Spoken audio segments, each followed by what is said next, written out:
All right, I appreciate every one of you. Thank you very much for your time with us on this particular broadcast. As you can see right there on the title is right there. Let me take this off screen. Thank you for your time with us. You can see many of you already are aware of this topic, but it's good we talk about it on our platform here. It's terrible. It's terrible because when this thing happened, I was very, very, very surprised. Till today, though, I'm not sure. Maybe some of you might have a better view on this topic. Maybe some of you don't already know what really, really, really happened. Because waiting me the year, they say, me, I use PG talking because waiting they follow the topic, they go, it be as it gets. Waiting me the year, say, okay, the person died for your hotel and all that, blah, blah, blah. But at the end of the day, what did they use them do? Why they IT died there and all these things. So these are part of the things that we are going to be talking about today. I really want to know what happened, how it happens, and why it happened. But the most important thing or the most beautiful thing about this topic that we're going to be talking about now is the billionaire. That's the man right there with the glasses. He's also the one putting on the black hat. He thought that nothing will happen to him because that was his belief. Say nothing will happen, and let me just disobey the court rules and all that. So please like and share. I notice people are not liking. Like and share, my people. Like and share. And let's do this together. Help us to like and share. If you are hearing my voice, just press on the like button and let's do this together. God bless every one of you. I appreciate you all. Continue to press on the like. We need to hit more visibility. This is a very, very important topic to talk about. I think this topic will give a lot of people awareness and also to prevent others from falling in this kind of situation. It's a very, very bad experience. Yes, that's why we need to talk about it. So please help us to continue to press on the like button and let's do this together. Meanwhile, I have a video that obviously that I'm going to play. Then we'll take. Please mute yourself now. Sentenced to death. I don't know. You can't see any kind of remorsefulness from this man. Just watch. I've sent you to say that I want to see it.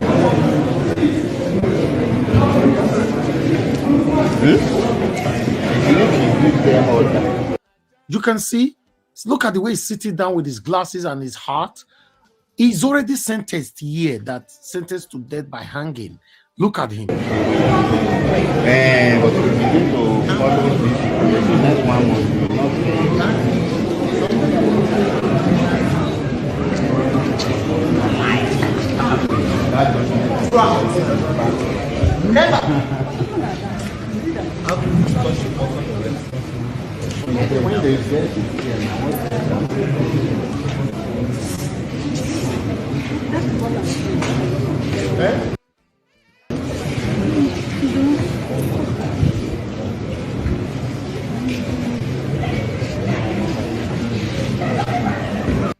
Look at his staff on the left-hand side and the right-hand side. Both of them were also sentenced to death.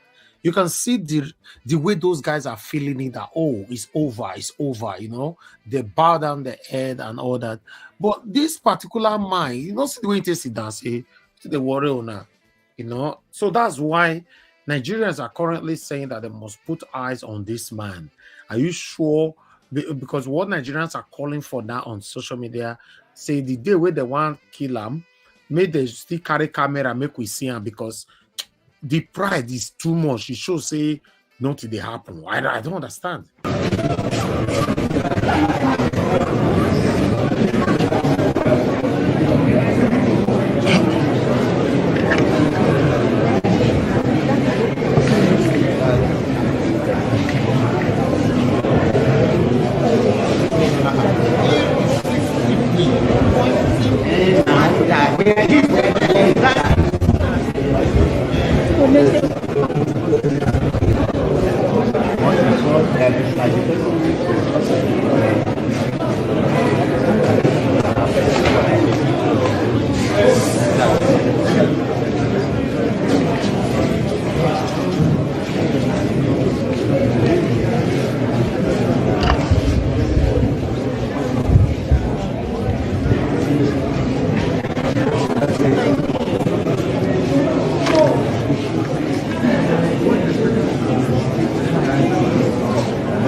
You can see the girl in the hoodie, the black hoodie on the right hand side. She's part of the people that they sentenced to death, and the guy on the left hand side as well. But it's only this man in the middle, the billionaire, who's not feeling any kind of pains. He's not interested, and yeah. My people, now here, now the video, now here, now go end them. So I'd like us to talk about this. Before that, let me quickly break article to cement it properly, because I have an article here that is the same thing, but at least before person cut us say we get around, will not get around. At least if we present more than 5 things is enough. So let me quickly take on this article right here. As you can see, it's right there. This is it. Updated court sentences hotel owner 2 others to death over OAU student deaths. Okay, the Osun State High Court has sentenced the owner of Hilton Hotel and Resort Ile-Ife, Abdulrahman Adedoyin, to death by hanging over murder of a postgraduate student of the Obafemi Awolowo University, Timothy Adekoke. The hotelier was sentenced to death alongside 2 others found guilty of murder and conspiracy to commit murder. Mr. Adekoke, a business administration MBA student, traveled from Abuja to Ile-Ife to sit for his examination. He lodged in the hotel where he hoped to stay out the period of examination, but was declared missing by the police on the 7th November 2021. A few days later, the Osun State Police Command released a statement disclosing that the 37-year-old student had been found dead. The details of the circumstances of his death were not disclosed in the statement. While the hotel owner and 3 others were sentenced to death, 3 other staff members of the hotel, namely Magdalene Shifona, Lawrence Oluwole, and Adediji Adesola, were discharged and acquitted by the court. The court also slated the judgment for the 6th staff for Wednesday. The Adedoye chairman of the hotel was charged alongside 6 of his staff, Magdalene and blah, blah, blah, blah, blah, while delivering her judgment on the case. The chief judge of Osun State, Adepele Ojo, held that the circumstantial evidence available to the court pointed to the killing of Mr. Adekoke while being a guest at the hotel owned by Mr. Adedoyin. The judge added Mr. Adedoyin's decision not to enter the witness box did not help him, as the circumstantial evidence had shifted the burden of proof on him. That's where they passed the judgment.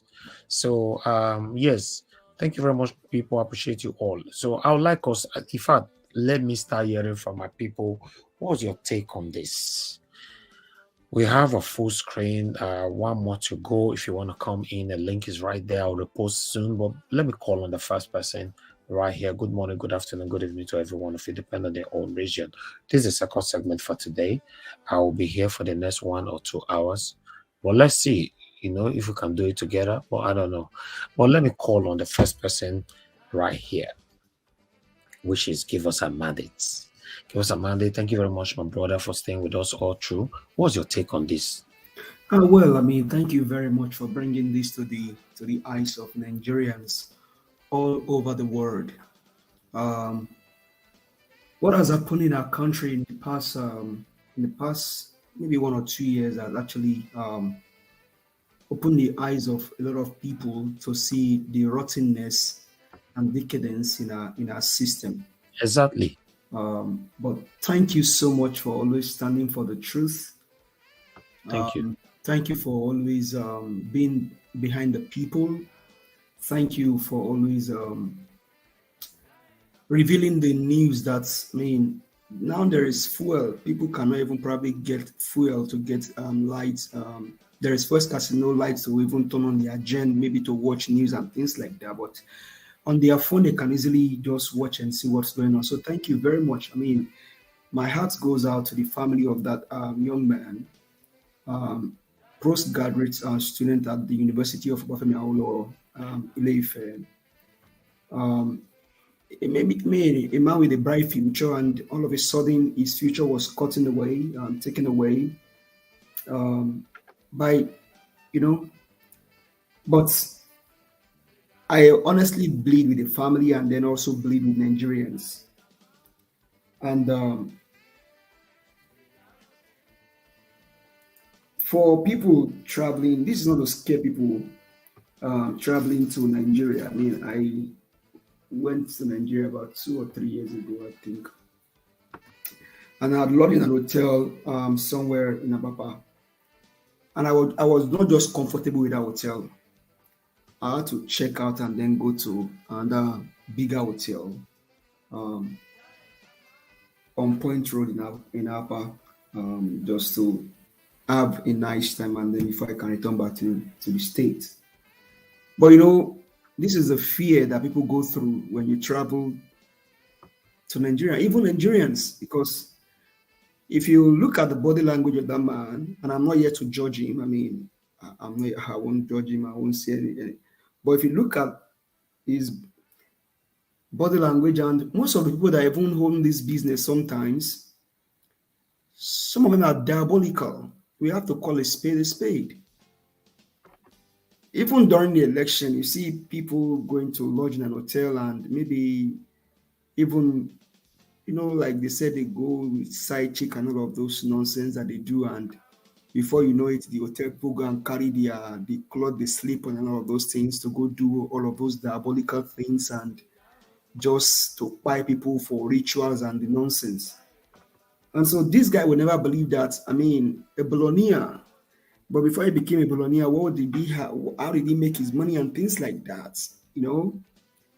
Because everything in Nigeria is questionable. Is questionable, but he feels he's above the law, and the law actually caught up with him. Hopefully, they're going to see through the end of this whole matter and be able to make sure that justice is served. We can't hear you anymore. We lost you there. Can you hear me now? Yeah, we lost you before. We can hear you now. Yeah, go Yeah, ahead. that justice is served, and the family of that young man, his wife, they get justice, and his children also get they also get his children also get justice. So that's what I'm praying for. But now we can also now bring this down to what has happened in the past few months in our nation. Now, when Dr. CM will come here and talk about changing people's will, people have gone to vote, and even during the election, some people were quiet, not because they want to do their lawful bit to their nation. Over 88 people were quiet in the election just because they went out to perform their civic duty. Now, who owns TBC? Who are those guys working for? Now, I think one of them saying that this person has been in the dog before and all of that. That's a nonsense. The owner of your TV station stole people's election. People even were quiet because of his own incitement in Chatham House. And so we can liken all of these things. And now he's even saying that he's above the law. Did he show up at the court? He didn't show up at the court. Did he respect the will of the Nigerians? No. And so when you say Peter Obi, ever since he came into this whole thing, he just opened the eyes of Nigerians. True, because Righteousness will exalt a nation, but sin is a reproach, and you can see what you are going through. So all of these things are just intertwined. They have ripple effect on each other. Who owns TDC? Who are those guys working for? Did their own owner, did he obey the law of the nation? Did he have 25% of Abuja? Those that were quiet in the election, did he even when he went on the podium to go make his selection speech, did he even say condolence to the people that lost their loved one in the election? He didn't say that. He believed that it is right. He can just stand there and then talk. So many things going on in our nation, people. People are being quiet every day. It is the one that you and I know that we can bring on her. What about the one we don't know about? For example, if they were not able to trace the footprint of that guy, that's how he would have gone. But thank God for God that actually fought for him and his family. But justice is not done until the whole thing sanctioned about the judging court has been done. But as with that being done, also people, whether you're poor, whether you're rich, whether you're middle class, whether you are the president, or whether you are selected by INEC, or you read the election, you get there, or you incite violent people, we are fight, and then you get there. Obey the law. You're not bigger than the law. That guy should be ashamed of himself, even sitting down, and then people ascribe him as a president because he's not even obeying. All of these things have ripple effect. So we're going through in the nation. And even INEC now coming out, all of they kill people's will. People's will are being taken every day, being taken away from them. Livelihood being taken away because of people who will not respect the law. How can they ask you to come and stand in the dock and then you say you cannot stand in the dock? That means you're guilty of the offense. So that God bless you. Thank you for doing what you're doing. Nigerians have find a place where they can actually log on to and then hear news, know what is going on about their nation, and then be careful because now people have to be careful about the hotel they even go to live. Maybe you're traveling back to Nigeria from the West. Be careful where you go lodge. Make sure you have your phone. Make sure you have your Google Map, everything on.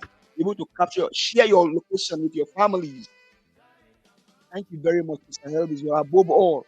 Whoever you are, whether you are the president selected by INEC or you are duly elected, obey the law.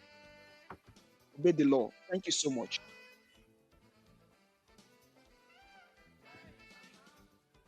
Can you hear me, sir? All right. Thank you very much, my dear brother. Give us a mandate.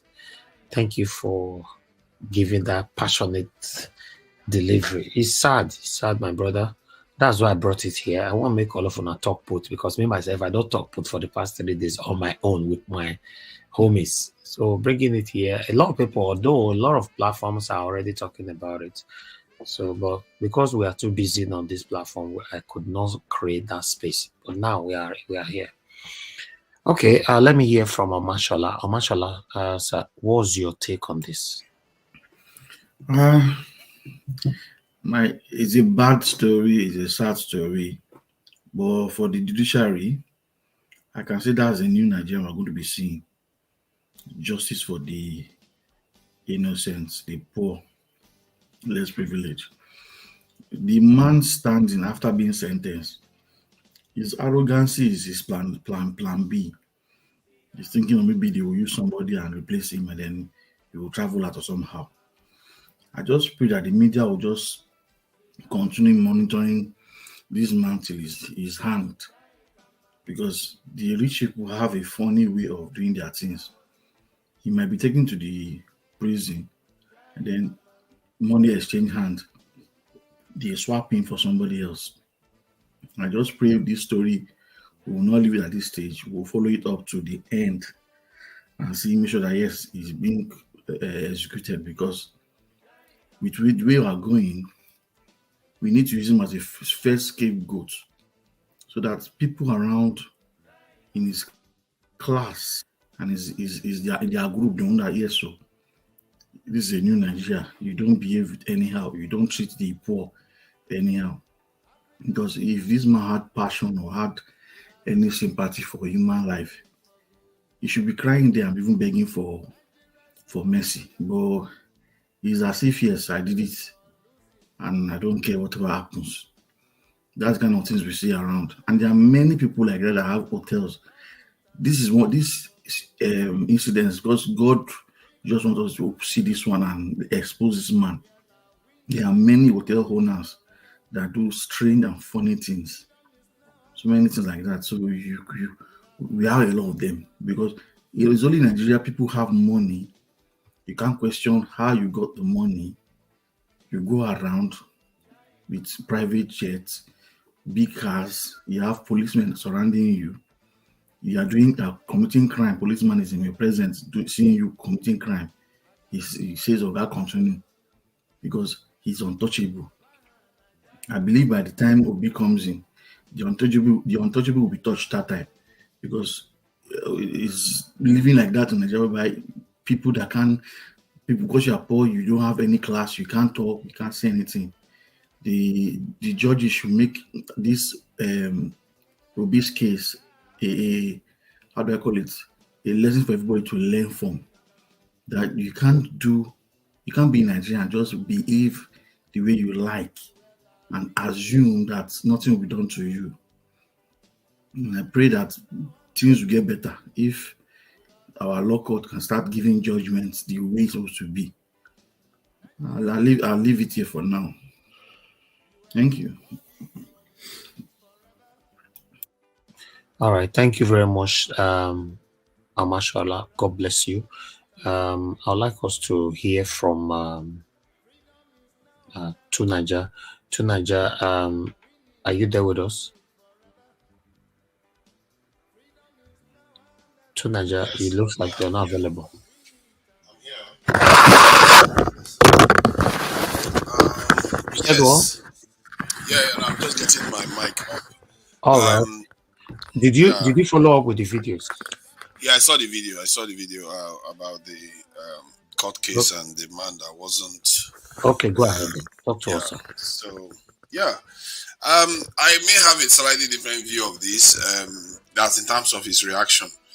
One, I think from what I gathered, his son wasn't present at the hotel when this happened. So maybe his son convicted too, because if his son was the one that was there and it's not part of the court case, then he may just be covering for his son.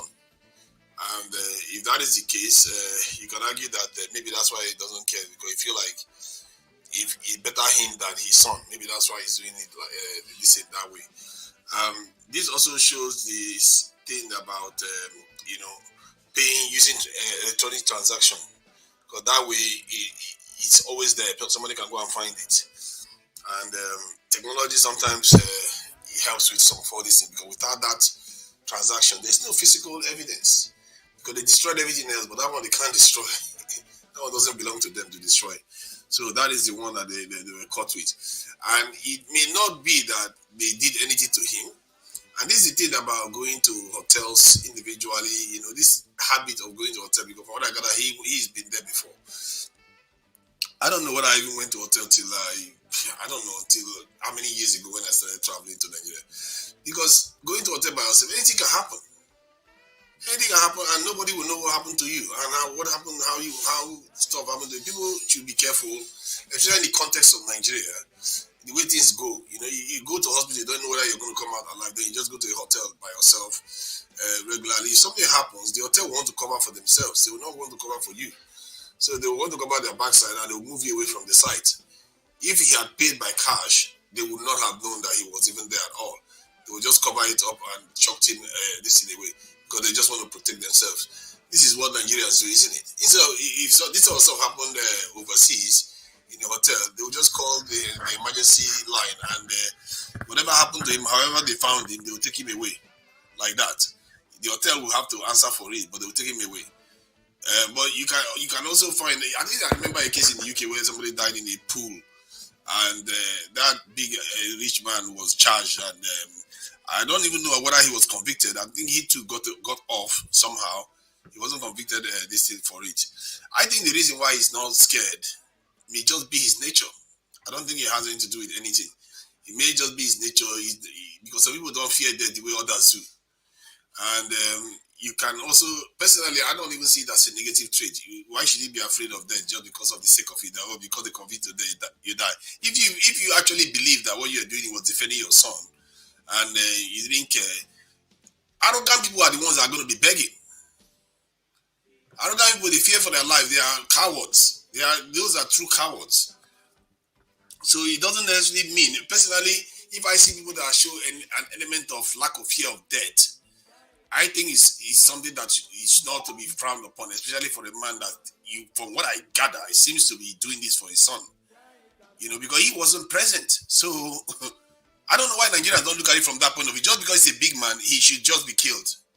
I don't know. He wasn't present on the site. I don't get that. Did he instruct? Did he have? If he wanted to do something to that young man, as a rich man, he could do it in so many different ways. So he wasn't present on the site. It's probably his son that instructed his staff to do what they did just to cover strike, or maybe he coordinated with them. But when everything came out, he took responsibility and went to this. I'm not trying to see. People should not think that I'm trying to act as if the rich people are good people or anything like that. I'm not trying. That's not my point.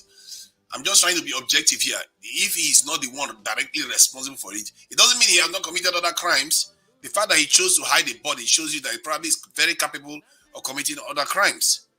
But on this one, what he's doing, he seems to be covering up for his son, and he's arrogant enough not to even show up, to bother to defend himself. I don't even know why he did that. Not to want to even bother to defend himself. And when they sentence him to death, he doesn't seem to want to even defend himself on that front too. Why? I don't know. Only he knows. We should not assume that he's doing it just because he's going to get away, and he feels like he's going to get away when they try to execute him. It might be that he has his reasons. You just don't know. And maybe he doesn't. What do you mean have his reasons? How? If he thinks he's not going to die, it still doesn't mean that there's no chance that he's not going to die.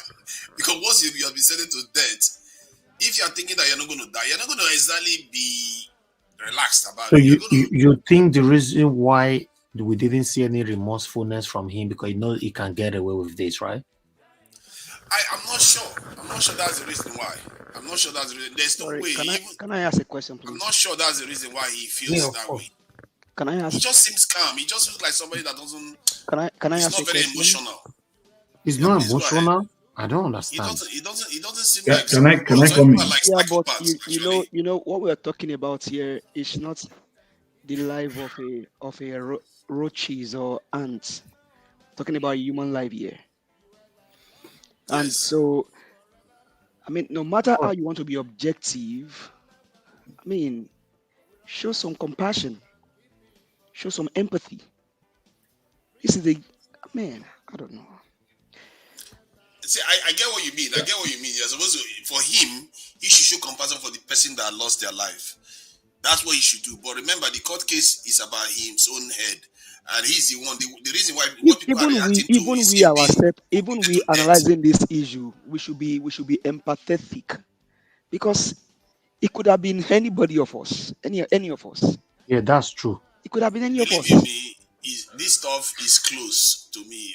If you know how close this is to me, you'll be surprised why I'm sounding like this, because I know what it's like. That's why I said going to places only by yourself in the context of Nigeria is not a good idea, because something could happen to you, and the people around you, if they are not your people, they can do anything with you. Believe me, I've seen it close. Can I interject you? Let me interject you.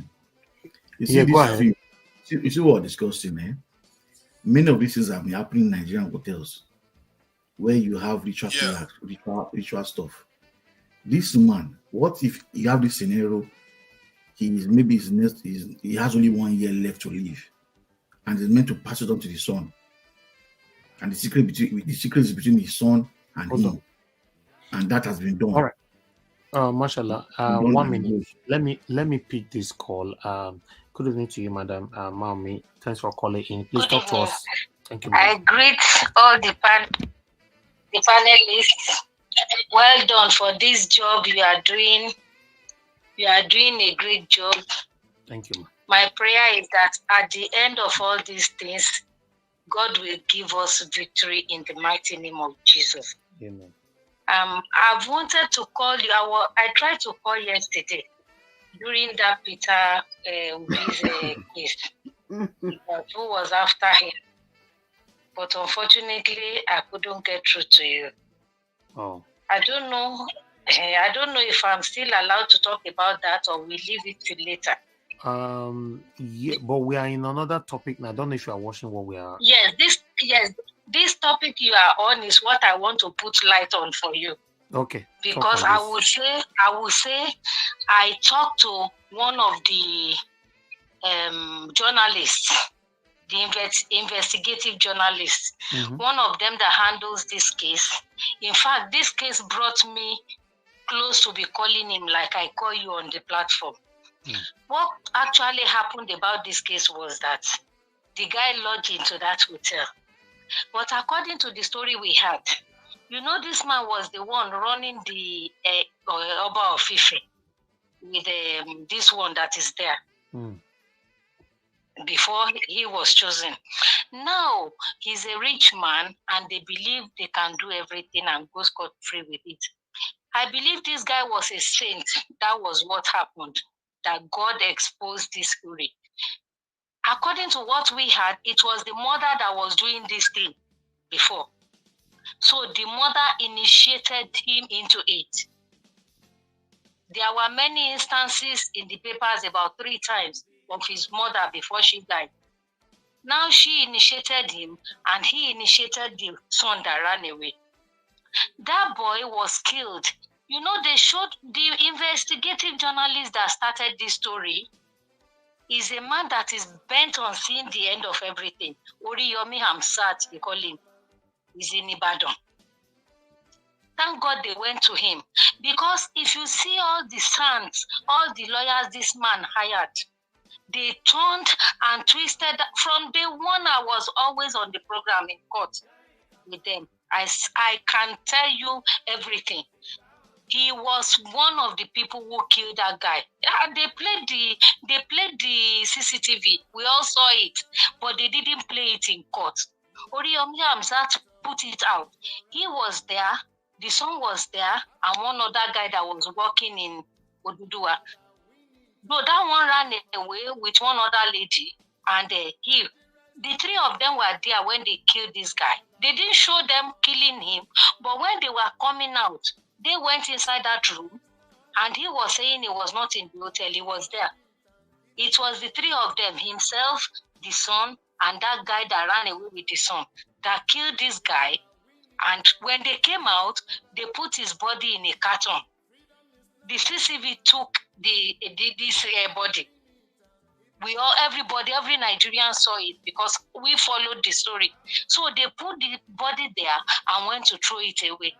So saying he doesn't know about it, and mind you, this is not the first time. Yeah. According to the investigative journalists, the story they told us, this is like maybe 100 times. He's been doing it. This is not the first time. It's like a ritual thing. Yes, they used the blood. They cut him and used the blood. Wow. According to the senior brother, when they were looking for him and they went to the hotel on the 3rd day or the 2nd day, blood was all over the wall. I think when they were killing him, it splashed all over. Now they wrapped him. The cloth they wrapped him in before they put him in that carton was the hotel's cloth. This man was so sure that he would get away with it like the others he was doing. They didn't mind taking out that cloth.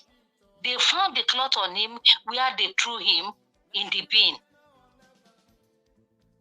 They went and threw it on the bin on one side. And the Helix van that they use is the one in Abuja that it was his own van that the judge said they should go back and bring that Helix van. Oh, wow. The judge insisted. So he knows about it. It was his blood they used. The pathologists confirmed this.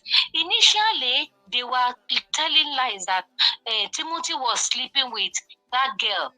The girl, they came and do the the case of the girl the following day.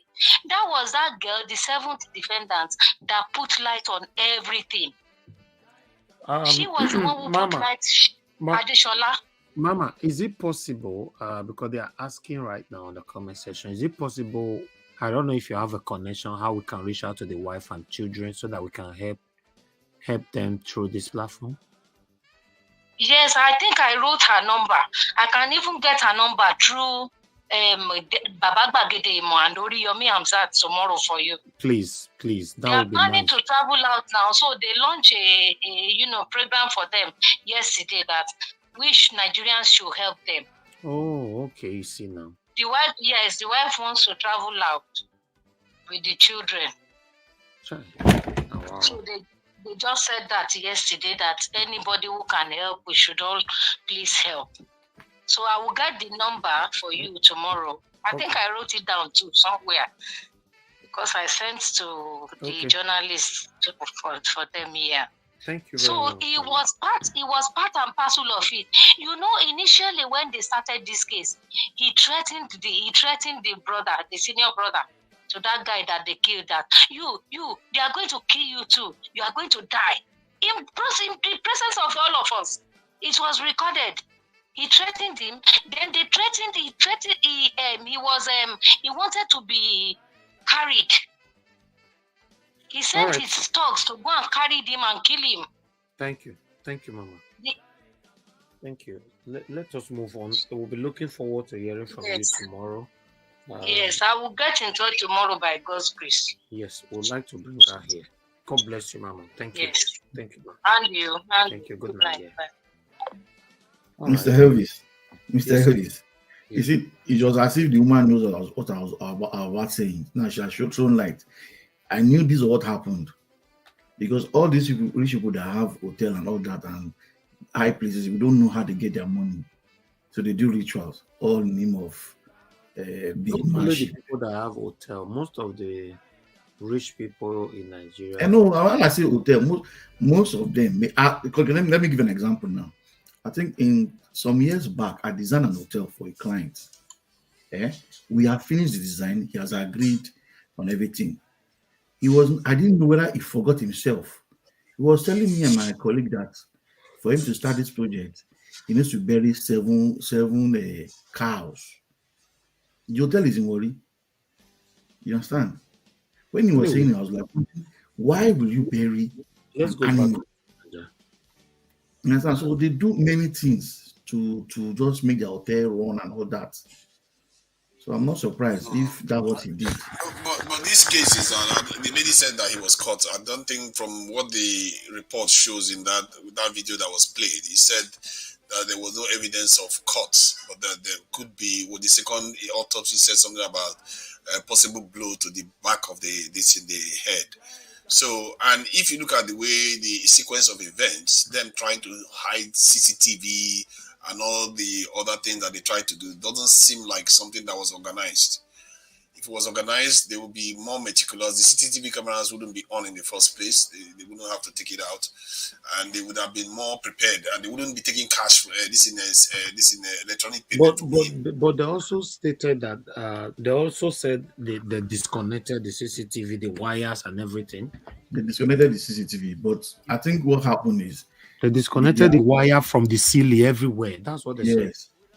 Is that how they have maybe when they were taking it out? I'm not sure when they were taking it in. They did, but I think when they were taking it out. Can I interject like a Nigerian? Okay, go ahead. Yeah, can I speak like a Nigerian here? Because we are speaking like Britico here. See, it's only one person that is speaking like a Nigerian. That brother that just said something here is the one and that mama that called. All of us are speaking like a Britico. Me, I know they shout. And they talk my own now. You see what is happening now? This is what has been going on for several years. Mm-hmm. This is the way they are doing. It was just that they were not just lucky this time around. God just exposed them. Not that they put off this one, they put that. It was just the set time that this would be exposed. Look at what that mama just said. He said it's more than 100 times. Mm-hmm. She was not even specific. So all this grammar, oh, the least expected, the least this, nothing like that. Nigeria is not safe. If you want to lodge in Nigeria now, the best place to lodge is all this like Sheraton Hotel, these big ones. But if you go to these local ones and you don't tell your people you are here, then you get yourself to be blamed. Now, the question now come, why is it that when they want to set a standard, they don't put security in mind when they are building hotels? And the laws even said the laws guiding it is just an old ancient of days laws that Nigeria does want to change. Okay, now for instance, why is it that Nigerian government cannot say, put it to law, every public place must have CCTV and nobody can put it off and police, other officers have access to them? Why? Why? This is what we are saying, that the country has been hijacked by all these frato people. All these are big men politicians. None of them know they for frato. And this man in question now, this man, when he get to appeal court, they will commit it to life in jail. And when they commit it, they will replace the man with another person. The reason why that man is confident is because the man there for frato. And he knows say nothing go happen because are you saying the man will get away with it? They will commute that to life jail. Another person go replace him, Mr. Nagawa. And they tell you what I don't see before.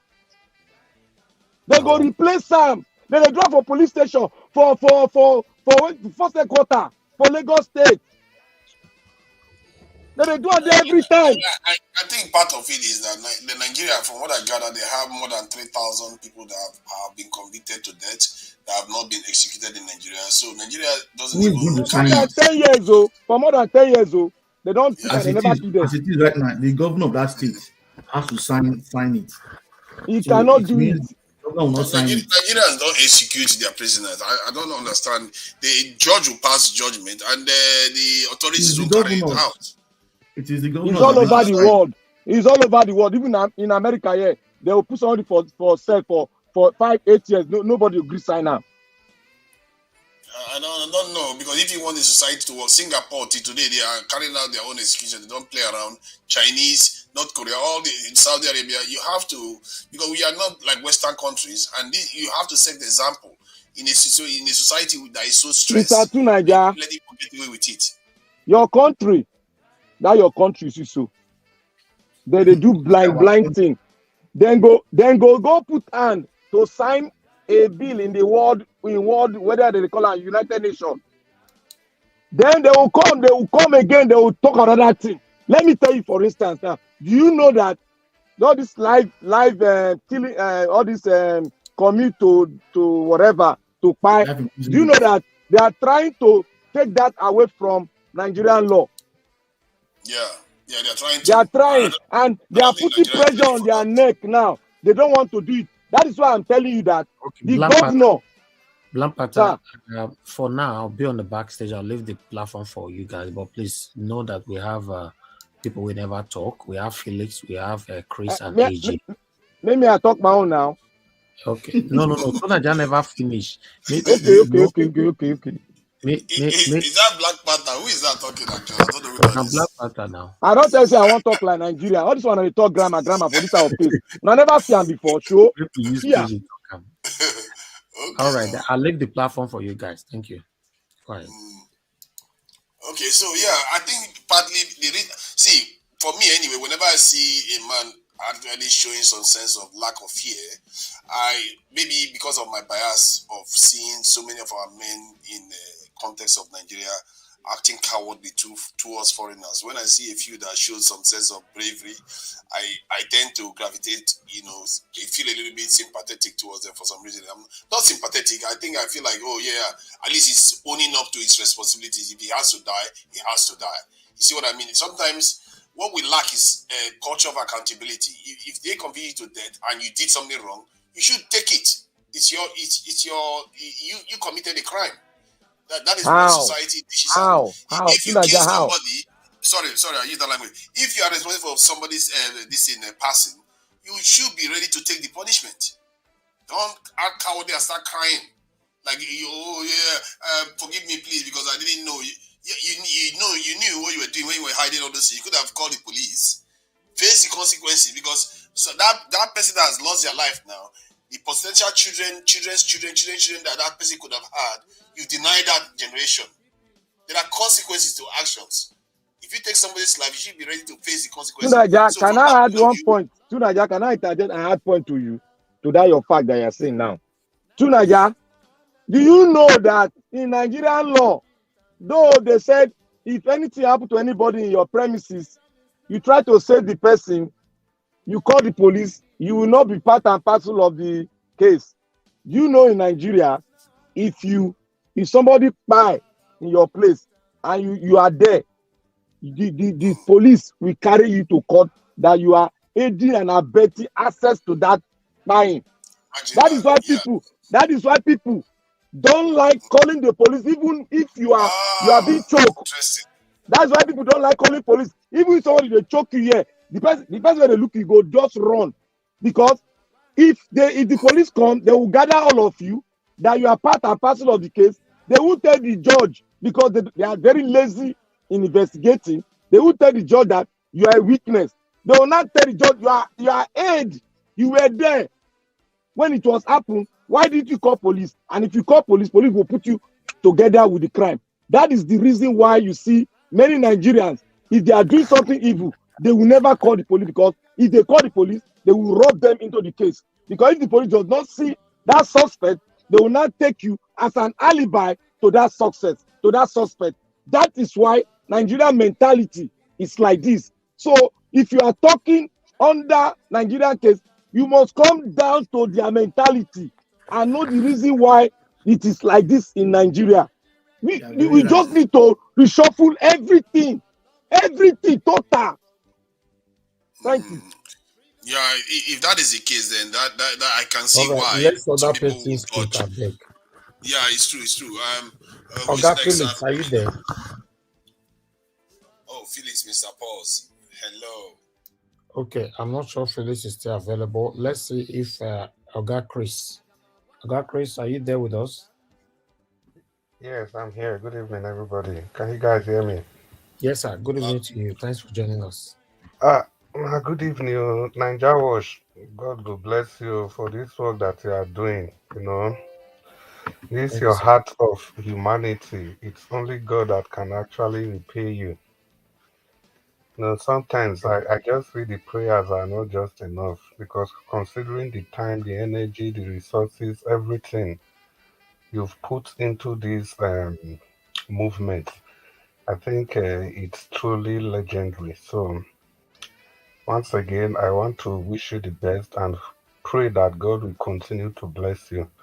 Well, having said that, I want to greet everybody in the panel. Um, Thank you all for your wonderful submission in the first part and also in these parts. So far, so good. But I think in this case, I'm just looking at this case from two different angles. I think the first one is that I will partially agree with Two Ninja. Yeah, because eventually, before you can actually convict a man for murder, you have to be very, very sure that the man, there should be an evidence linking the man to the murder. Well, having said that, that's just by the wayside. I just think that this whole thing is just a charade. There's a reason why that man is just behaving like that. I think it was Blank Panther also that was saying that it's all about frat. These old people, they know, they can see, they meet themselves in a different place again that we all are not aware of. I think that could just be one of the reasons why the man is relaxed. It's not really because he's not afraid of death, like Tunaja was alluding. Because the man already knows that he's a billionaire, he's above the law, he knows how to go about this, because this is just the first part of the case. He's going to go to appeal, and the man will appeal it. It can take it farther, farther, and farther. We've seen a lot of people that have been sentenced to life imprisonment before. Why they are sentenced to life imprisonment, just like Black Panthers, the another person will stay for them. Because same people they sentence them to life imprisonment and their wife will be giving birth at home. So how is that possible? How are they able to do that? You see, the whole system is just so bastardized that it's really, really hard to trust on the system. But that's why there's no way we can discuss all this without bringing in politics. That's why people like us, we are very excited about the prospects of having our own Peter Obi becoming the president of the country. Because this man has vowed to do everything differently from the way everybody, every past leaders have been doing it. I think that's why they are actually against him in every ramification because he's the only person that is willing to take Nigeria away from the people, from this just few set of people and give Nigeria back to real Nigerians.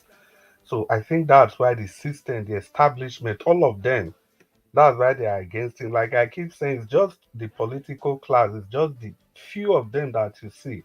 All these business people up and down, the Dangotes and the rest. I don't trust any of them. They are all part of the system.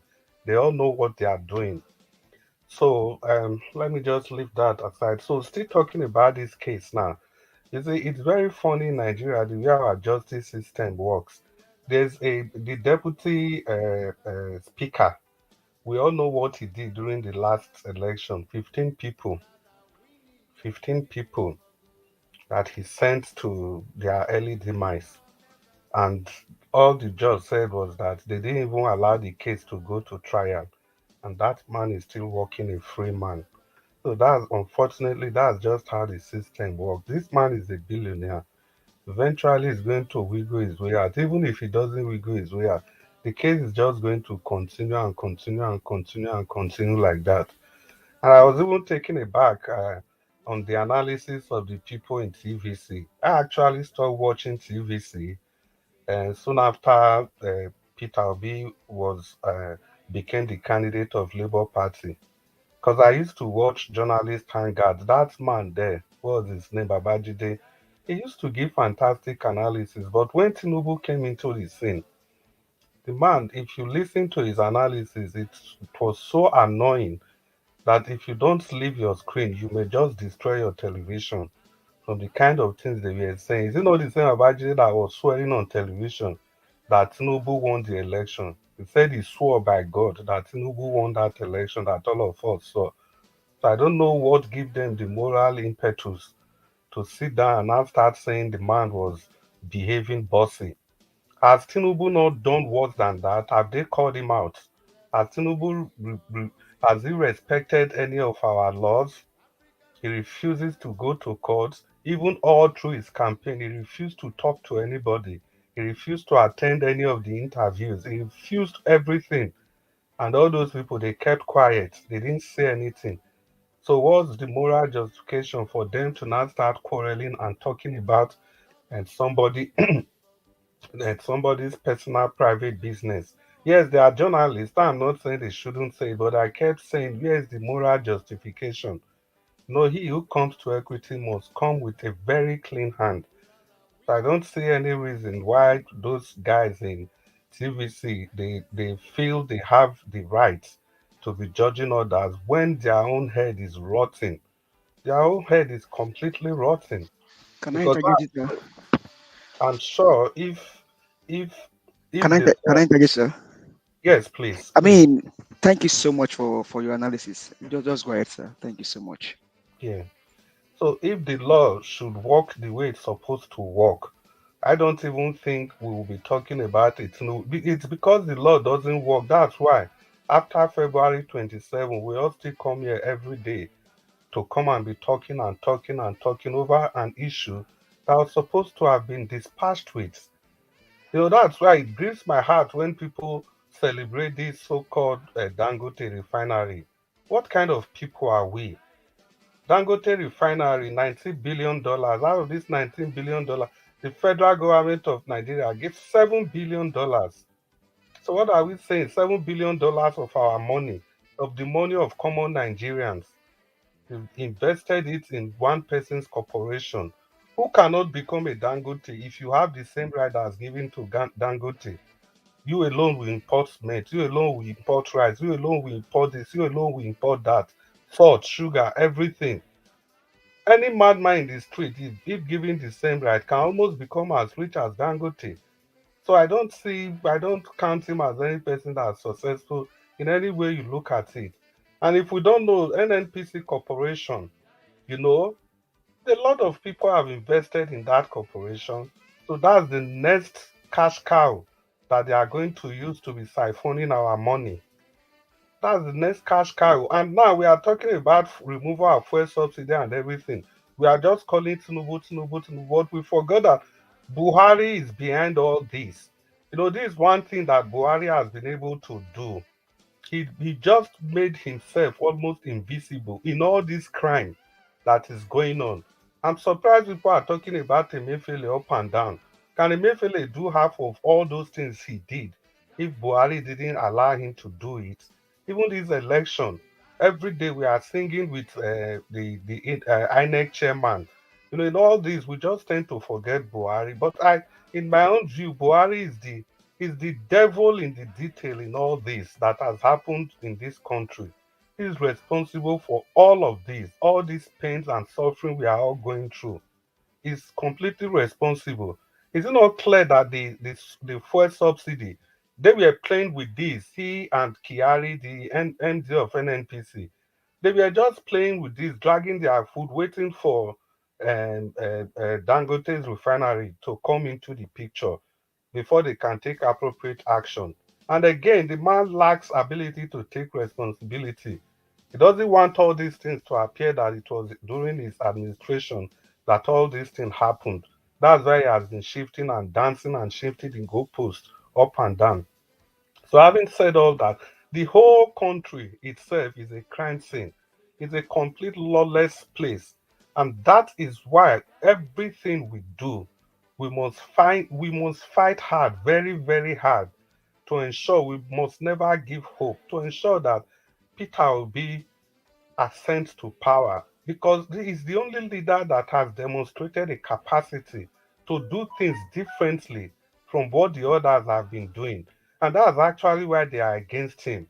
It's just one of the reasons they are against him. I know the tribal language is there, but no need to even bring that in since we are talking about lawful acts now. So it's just a shame if you even in that Ibadan or your state where where this incident happened, you'll be surprised that around that community there, even in that street, there are so many things that are worse than this that have happened that never made it to the news. It's happening across all the country. Everybody is a law to himself, everybody is a god to himself. People just wake up and do whatever they are doing. Look at the number of people that died during the election. How is it different from the case of this guy? This is without prejudice to. I'm not trying to say that the death of this guy is not important. No, that's not what I'm saying. It's a very painful death, but I'm just trying to paint a picture that it's only when it's just when they feel like doing something or when they are under pressure to do something, that's when they act. Imagine how can you tell me with all the evidences we are presenting to court, how can a body you signed a copy, a certified true copy, and that same copy comes to the court, you are denying that copy? Is that not even an indictable offense on its own? Even all that Jega, what was his name, Mahmoud has done, all that he has done is even enough to even if, without any judgment, it's even enough to send to take him out of INEC and send him to jail or wherever they want to send him to. But of course, the system, they will have a way of always protecting their own. So this man that was just sitting and feeling uncomfortable, I beg to disagree with Tunaija on that probably the man is not afraid of death. No, he has something. He has something that he's banking on. He knows the way the system works. This man is a billionaire. He knows the way the system works and is going to wriggle his way out of all this cage that they are placing him. How can somebody goes to court and nobody, apart from even sentencing him to death, if somebody refuses to enter the dock, the judge or whoever, they should have a right to charge that person for something, for disobeying the order of the court. They should have done something about that itself before even proceeding to sentencing him to death will be an additional punishment.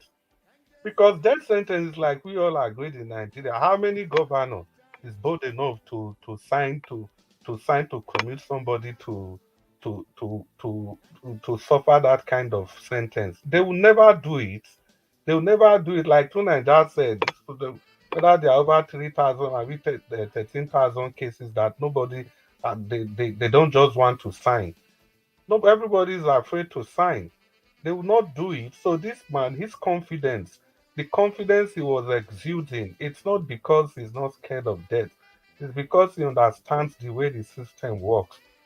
So that's why we all should keep striving. Because it's good we keep striving to ensure that the government they don't ban social media.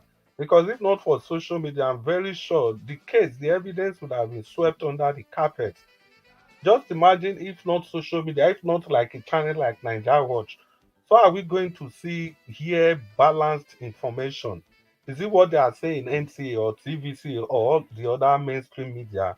When somebody goes to their television station, they can't even interview the person, or it's either they are going to Atiku's house to interview him, or they cannot even see Tinubu to interview at all. The whole system is just messed up. So that's why we have to take our destiny in our hands. If we ever believe that this system will work for us the way it is now, we are just joking. We are all joking. So we must strive to ensure that Peter Obi ascends to power. That's the only way we can move Nigeria forward. And apart from even that, you can even see the way they are just doing everything. It's very clear that they know where this judgment is going to go. They are not trying to defend anything, but they are just only trying to obstruct justice. That is how the system works. The system belongs to a few group of people, and most of our elites they are in this group. They are in this group. It's Peter Obi that is leading a new Nigeria. He's the only person as of now that because see it, the reason is going to be very easy for Peter Obi is because the man is spotless. He has not soiled himself, his name with these people, so they don't really have anything on him. So we have to hold on to this man. We have to hold on to him. We have to keep supporting him. Because sometimes I'm surprised that, we try to say that Peter Obi is not encouraging us. No, we should be the one encouraging him to continue. Because this fight is about us. Because the man is comfortable all his life. Like Obibueze was saying, Mr. Obibueze, I listened to him, he was talking about this 2 days ago when the issue of fuel scarcity was thrown up for discussion. And the man simply said, he made a very strong statement which seemed insensitive, but that's the simple truth. And I tried to call him, but I was not able to get in. Obibueze simply said that if the people are angry enough with the fuel situation, they should protest. And that's simply how it is. You cannot expect people overseas to come and protest for you. No.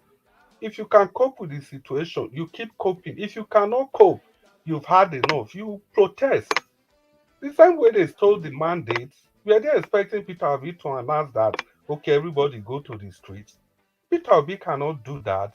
And we must also understand, I'm sorry I'm just jumping from one topic to another, but they are all interconnected.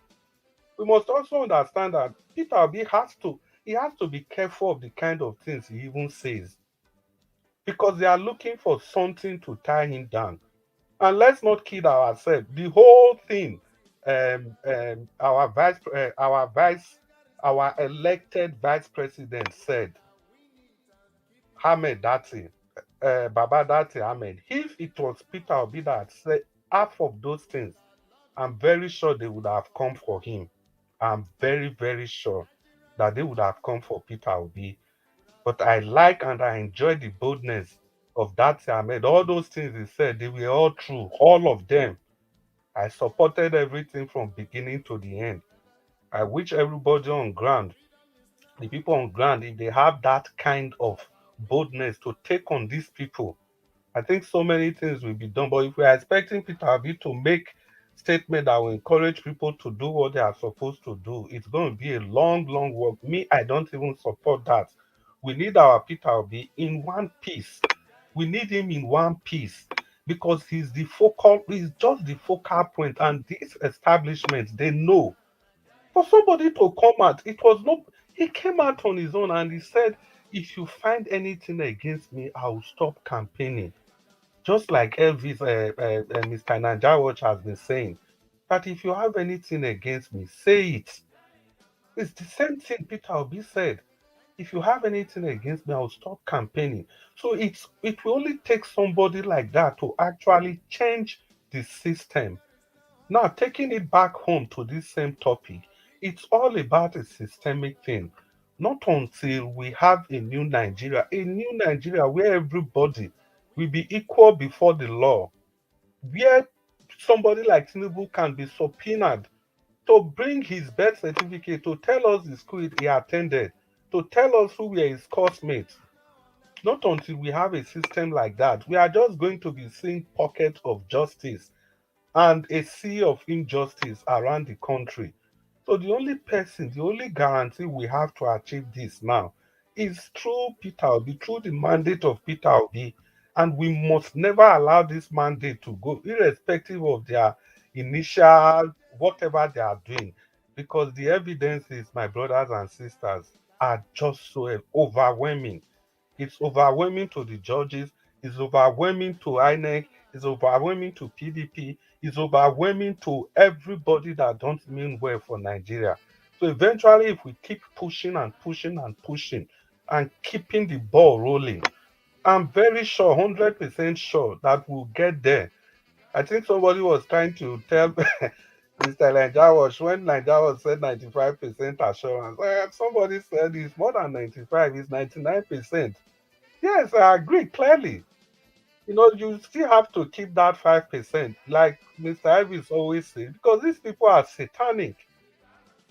You have to keep that 5% somewhere because these people are satanic. They can always come up with something that nobody knows. But in this one, no matter what they are going to come up with, the case is done and dusted. We are going to win this case, no matter how they do it, because I still have the thing I'm even standing on is that the whole internet forever thing, the backup was done by Amazon Web Service. They cannot go and corrupt those people.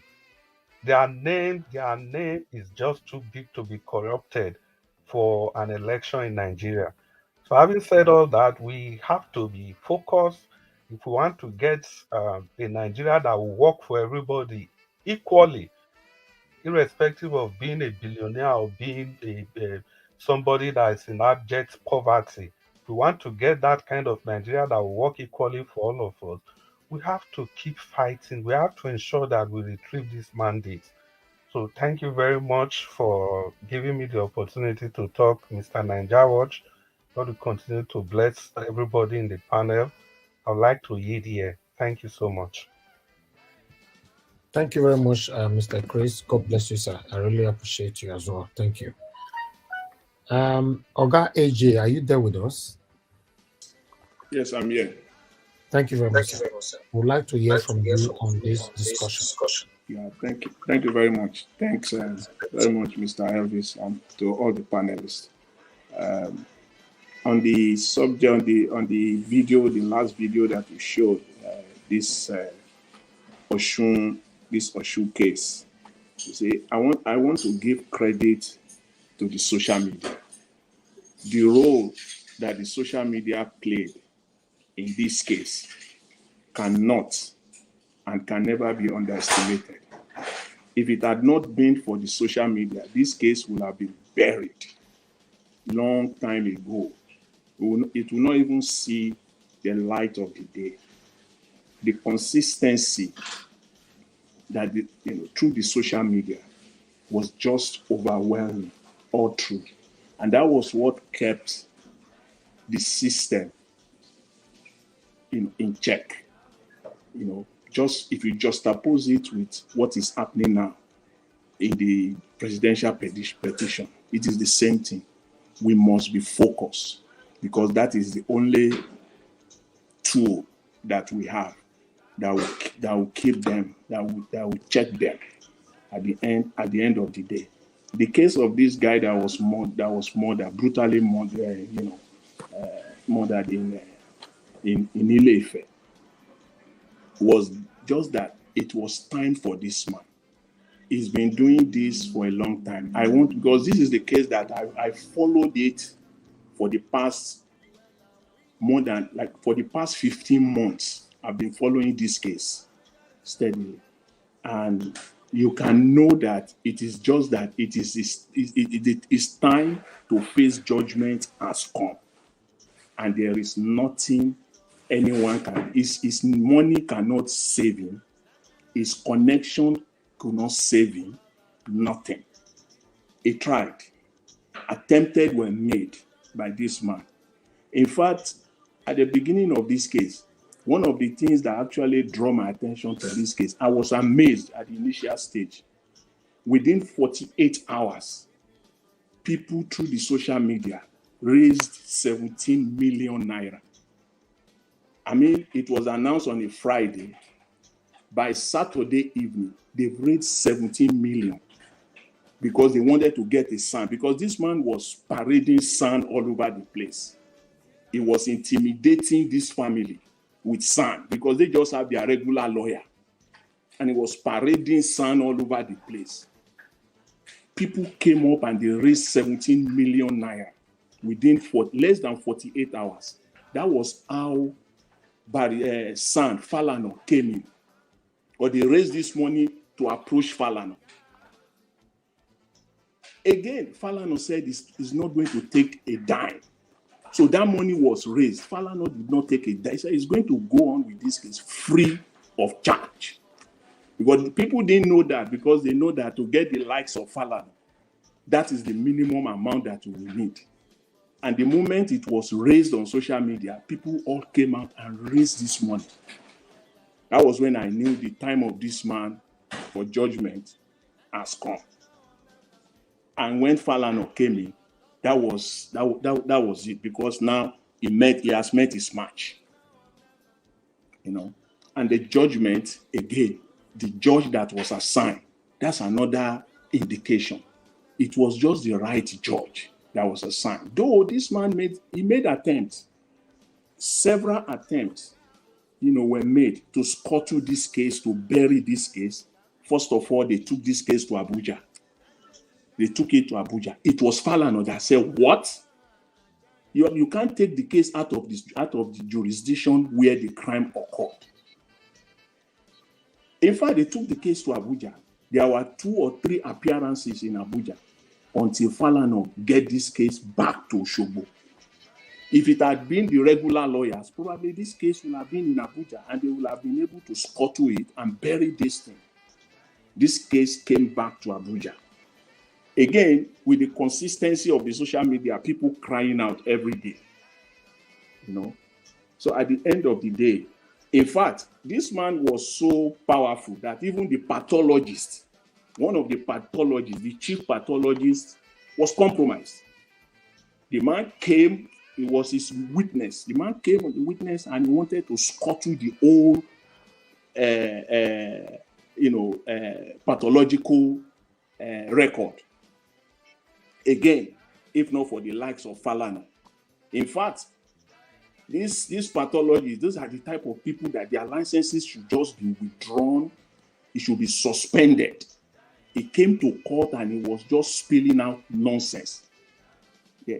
But again, for the likes of Falana, that really, came up and stood up for this guy, if not. In fact, he made attempts. In fact, he fought this case. That one was even adjourned. That was another 3 months that they have to adjourn this case. He was fighting that Falana does not even have the proper document to come and appear.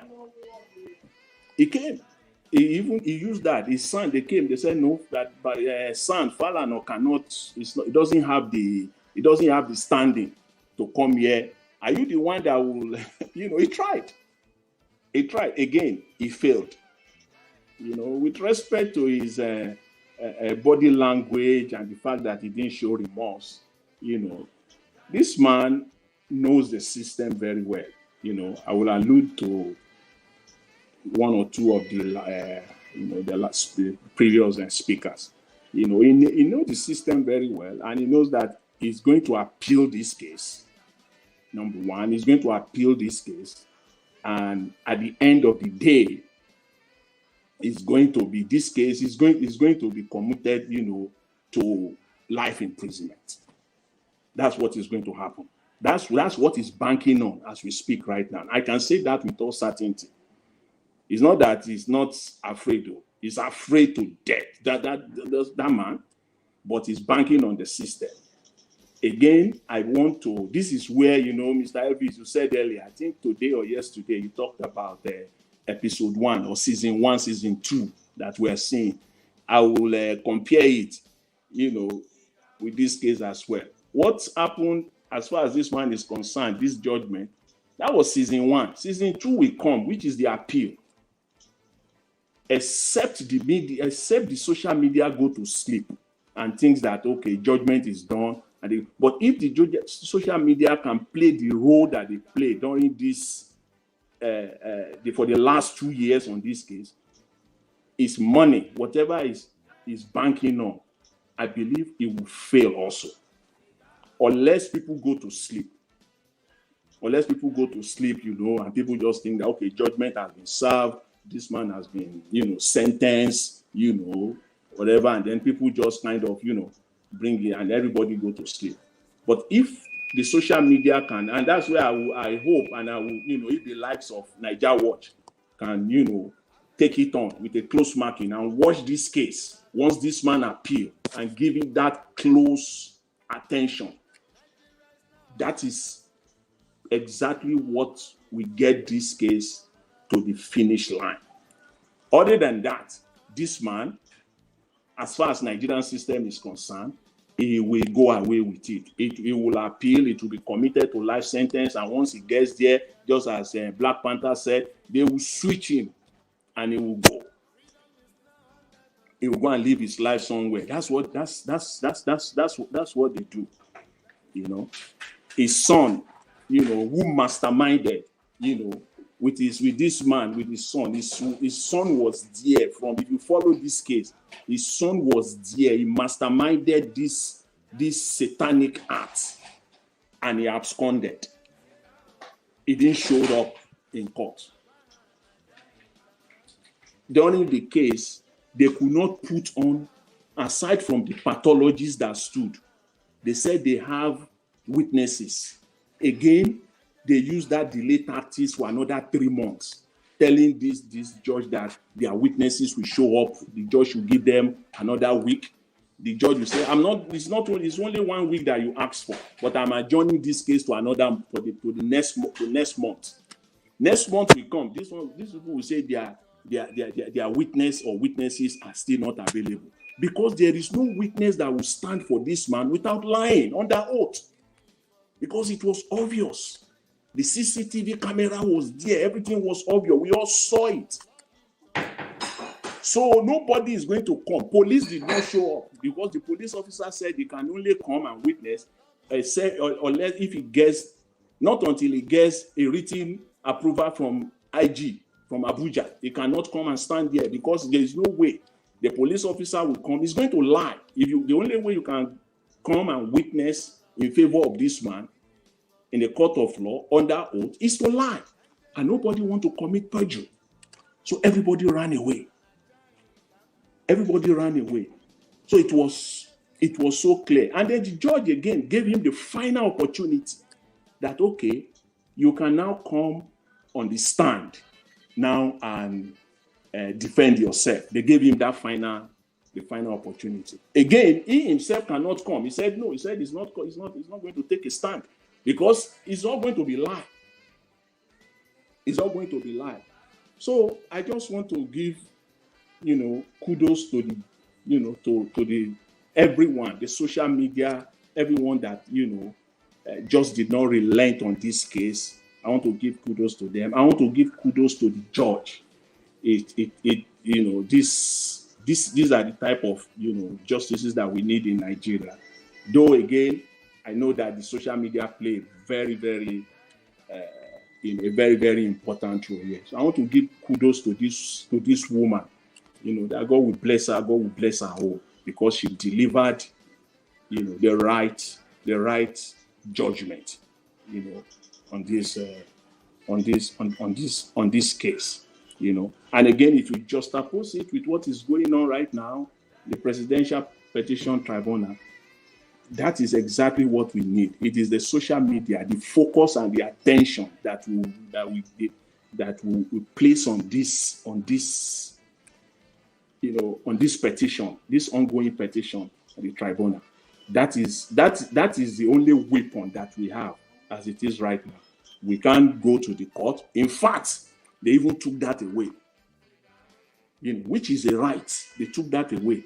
It's not, you don't know. It has to be what is, what the media. And if you read what the media will be saying, they can't even come out and give you details. If not for the likes of, what we are, Niger Watch and other social media that are out there, that we are actually getting some facts so that we'll be able to compare what the mainstream media is saying and what we are hearing here, the analysis coming from everyone we are hearing here. Why will now be able to make an informed decision and know, okay, this is exactly what is going on. Other than that, we will have been left with the mainstream media, and they will be telling us, unbalanced story. So I just want us to, to be focused on this. And with respect to the earlier in the day, I just want to my final note on the issue of subsidy in Nigeria. Nigerians, we like to deceive ourselves so much. First of all, as far as I'm concerned, they're receiving no subsidy in the first place. I think I mentioned that, I don't know whether yesterday or 2 days ago. There's no subsidy in the first place. It's just the whole subsidy thing is just a scam. And the chicken has come home now to roast, because this Dangote refinery thing is what they are preparing for. To get the price to that level so that Dangote can now come in and be selling at that price, at that same price or slightly higher. So the money that they are getting from that so-called subsidy, which is going to stop, indirectly is not going to stop, because they will now be getting it through Dangote, because that's where all their investments, that's where they put it. They put all the stolen money, they invested it there, the Dangote refinery. So my brother, God will bless you. God will bless you for that analysis. They're not going to lose anything. The so-called money they are going to lose, it's all perfected. It's a plan, and this is the time. So they are going. The free money they are getting through the subsidy is going to stop, but technically it's not going to stop, because Dangote will come in for them, and they will be making their money through Dangote. This is just the plan. There's nothing. Look, somebody takes a crude oil from Nigeria. You take a crude oil from Nigeria, you take it to a refinery in Belgium or in Netherlands, in Rotterdam or Amsterdam. But that's where those major refineries, that's where they are located. They lift the crude oil, they take it there. Those people will return. In fact, if you read the agreement, it's just that these people just take Nigerians for granted. And it's just like, because Nigerians just don't care. We just want to do our own thing. Just live our lives, anything government says, people just take it, and a lot of people just don't even care. This agreement is even written in black and white, that the amount of crude oil that you take, the dollar value of it, you will return the same dollar value of petrol. So who is paying who? So there's no subsidy at all in the first place. And if you are doubting what I'm saying in any way, in any manner, listen to NNPC Group Managing Director today on Arise.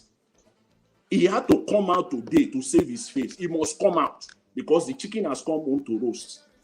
He said that there is no money for subsidy, that federal government is not giving them money for subsidy. It is just stated on the budget. It will be there on the budget, but there is no money to back it up. Can I ask you something? Yes. Yeah, you said that that when the crude oil is given out, Yeah, that they are asked to return that same dollar value in petrol. that's correct. So that is crude oil we are losing. The money earnings from crude oil, we are getting it back in form of petrol. That That's is where the correct. subsidy is. In other words, it's eating almost every income we are supposed to get from selling crude oil. But the oil, the petrol you are going to get is not that you are going to distribute it as Father Christmas, anyways. It's going to be sold. So it's going to be sold, but at a very highly reduced rate. That's the no. problem. Don't you know that 1 liter, one barrel of crude oil will give you a rough estimate, approximately 170 liters of petrol? Are you kidding me? Who is losing? No. You're going to get 170 liters of petrol from only 1 barrel of crude oil, depending on the refinery. Yeah, but the barrel is not 1 liter though. So you have to understand. No. I said if you how many liters are in 1 barrel? Okay. Now look at it this way. Now $80, right? $80 is one. Let's just take $80. They are not even giving it out at $80. So, but let's take $80. 1 barrel of crude oil is $80, and then you now turn that 1 barrel to 170 liters of petrol. And 170 liters of petrol is how much? 170 liters of petrol. So how much is that? So what at the end of the day, there is no subsidy. Even if there is any subsidy at all, it is not what they are claiming. And 2, let any marketer, any market, those marketers, let them come out and say, this is that Nigeria has paid them this money, this amount of money for subsidy. Let them come out and say it. There is no subsidy. Don't even try to be among. The first thing you will do, go and read. It's all online. Go and read the official agreement, direct sales, direct purchase agreement between Nigeria NNPC and the refineries that are taking the crude oil. Just go and read it. Then you will know that Nigeria is paying nothing. They just return the petrol. They take it and then they return it back. And you will ask the question, what is the gain of those refineries? Because if I just come and take it and then I refine it and then I do, what's my profit there just to use my facility? It is the byproducts that are coming out of those products. Nigeria is not laying claim to one of them. That is their profit. That's what they are getting. That anybody will do that, right? This is a byproduct. So they take the crude, they return the petrol, but Nigeria is telling us as if, and marketers will be telling us as if they took naira, they convert it to dollar, then they have to go and bring the petrol. Those are all scam. I'm telling you, those are all scam. It's not happening. Now, as I said again, is the game. From what you said, the barrel to liter is equivalent. It's almost the same, 170 liters of petrol. Yeah. So what is 170? No, just do 170 liter of petrol. Just do it by 170 liter. Just do 120 naira. 170. Yeah, that's less than equivalent of. If you do that is going to be quite. It's going to be a lot lower than $80. No. See, what is the number? You see, when we talk, let's just do the math. What is the number? Okay. Do the math yourself. Okay. It says 170 times 20,400. No, 170 naira. And $80 is it's around $36,000. But that is naira. I mean, you see, that is if you do I'm telling you that if that's 120 naira, I'm just giving you to do it at 120, 170 liters of petrol by 120. That will give you about 20,000. That will give you about 20,000 naira. Right? Yes, and if you look in reality, if you look at it, the amount in dollars that Google is using to convert is the official amount. If you use the real amount of dollars that we normally use, it's going to even be higher than that. don't you use their official rates. You don't use the black market rate. If you use the official rate. Okay, then it's the official rate. It's showing almost double the amount. If we use 120, but I don't think it's 120 they sell oil, petrol in Nigeria. But let's say we use 120, it's almost double the amount that they sell. So you can see where the subsidy is coming from. That's still not subsidy. If you that's still not subsidy. See the amount of the byproduct, as I said earlier, that comes out of it. Factor that into it as well. So when you take one barrel of crude oil, will give you, what comes out of 1 barrel of crude oil. Yeah, it gives all kinds of stuff, but our people are giving it away now and only coming back with petrol. It's only coming back with petrol. The thing is that what they are not telling you, okay, is the other product that are coming out of it. So of course, they will not tell us that, but that doesn't belong to us. That doesn't belong to us. That we sold the crude oil. Why will you say that does not belong to us? Because we went on. Okay, are you saying that they are just going overseas to refine the crude oil and bring it back? Because we are selling the crude oil to them. That's my impression. We are not selling. Go and read the agreement. In fact, so the agreement is to just go and refine it and bring it back. That's what the agreement says. Direct says direct purchase. Google direct says direct purchase agreement now. It won't take you 10 seconds. Okay. Direct says direct purchase NMPC agreement. Just read. You don't even need, because they can try to kind of, litter people with bulky document, 300 pages, 500 pages. Don't even go far. Just read the first 4-5 paragraphs of that agreement. It's clear. Because they only come, it's very clear. They take the crude oil and they return it back to Nigeria. So where is subsidy here? In the first place, there's no subsidy, as I said. There's just no subsidy. But in order to cover their tracks, you see, they have 2 options. It's either they revamp the country's refineries, the one in Warri, in Sapele, in Port Harcourt, in Kaduna, even if they revamp 2 of these refineries. But they will not do that. Because once they do that, once those refineries are functional, that will eat into their scam. So the only thing they can do is to go and get a private refinery. Who does that? You go and you have 4 refineries, and then you put all your efforts. So are you telling me that the Nigerian government, the federal government of Nigeria, for years, if not for a decade or more now, cannot bring even one single refinery up to date, but they can go and invest $9 billion, not $7, $9 billion to Dangote. Even if you look at it, so they don't have money, but they have the $9 billion to put to Dangote, and you can put, you don't even need to put up to that to one of the refineries. Can I interject, please? Yeah. Can I interject briefly? Yeah. Yeah, and thank you for that correction. I actually said 7 billion. It was 9 billion. It's 9. And on top of that, Dangote, again, go and read the financial statement of Dangote to his shareholders. The last financial statement to his shareholders, that Dangote has paid back $7 billion to Central Bank of Nigeria. So where is the 7 billion?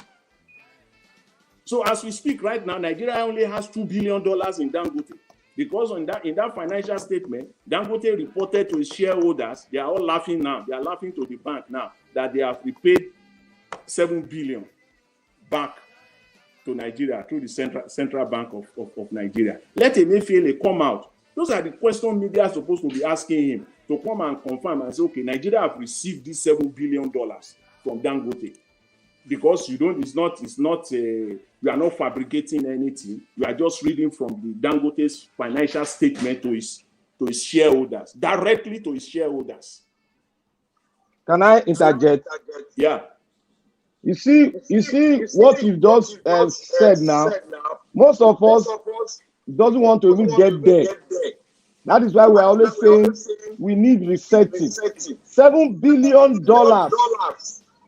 Nigeria CBN in cohort with the Bubu government, they hid that money And those were part of the money that were taken off, and that's all. We cannot make account of it. No, they can't. We will come with another record again. Tomorrow again, another government will come with their own problem, and they will sweep it over again. Every year, in and out, in and out. And you tell me we should try as much as possible to change the people. Change the people. Who are you going to change? These people that are here, until we get PO there, then we'll start talking on our foundation. Without that, zero.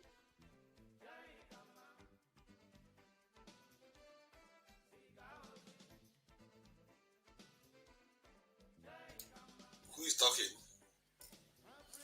AJ, you're muted. Okay, I was just looking into the terms regarding the direct sale. It appears that the federal government chose some companies to buy or supply petrol and gasoline to Nigeria. Basically, our petrol is to Nigeria. How they do it is something I've not fleshed out yet. But in the end, that arrangement meant that Nigeria will be losing money due to the fact that they are refining the oil overseas. That's the whole point of the subsidies. Because we are refining it overseas, the costs go up because they have to ship it out of Nigeria, bring it back again. By the time you are done with all that, the oil itself is worth about $30 billion, isn't it? And by the time we do all that, and we get the petrol from it, we lose value, isn't it? To Nigeria, we are supplying the petrol. And let's see. Let me clarify it further. Right in that agreement, it is stated FOB. When they come and lift the crude oil, FOB price, which means that Nigeria did not even spend a kobo. FOB simply means if you are a businessman, you do import and you export. FOB simply means that it is the person that is coming to take it that will pay for the shipment. So the Nigerian government don't do anything. They just make the crude available. The refinery comes with their vessel. They load it, they lift it, they go. FOB. Okay, think about it this way then. Yeah. Because I'm trying to find out where the money is coming from. So if those people take it away, yeah, and they cover all the costs, Nigeria doesn't get a penny back. They get oil, petrol, gasoline, and all the gas back. When they get that back, the Nigerian government sells it to the Nigerian people and make some money from there, which is the equivalent of the money we make from the crude oil annually. So, but by the time we do that, we've lost about $10 billion because we are not selling like for like. We are not selling at the cost price that those people gave the listen to us in the Nigerian people. So maybe that's where the subsidy is coming from. There is You really don't get it, but we'll leave that for another day. But I can tell you that there is nothing like there's nothing like subsidy. See, the whole subsidy for me, looking at it from here, I can tell that the petrol that they are going to be bringing back from overseas is more expensive. And you see what I mean? They are going to be bringing more expensive. It has an overseas price. Again, I will indulge you again. Just read that agreement. Now, what we need now is now to read the agreement in its entirety, completely. Because on that in that agreement, when they take the crude out of Nigeria gave them the standard. It's not that they just take it and return any crude. No, it is NNPC specification of PMS. So the refineries, they even have to bid for it. You think the refineries are stupid? They are in business. Most of them in Europe, they are public companies. They have shareholders. They are listed on either on Amsterdam Stock Exchange, on the London Stock Exchange. They have their shareholders to report to. I think they said 26 firms. You say what? 26 firms referred by NNPC for this. They have to bid. It's not like NNPC is doing them a favor. No. NNPC is not doing them a favor in any way at all.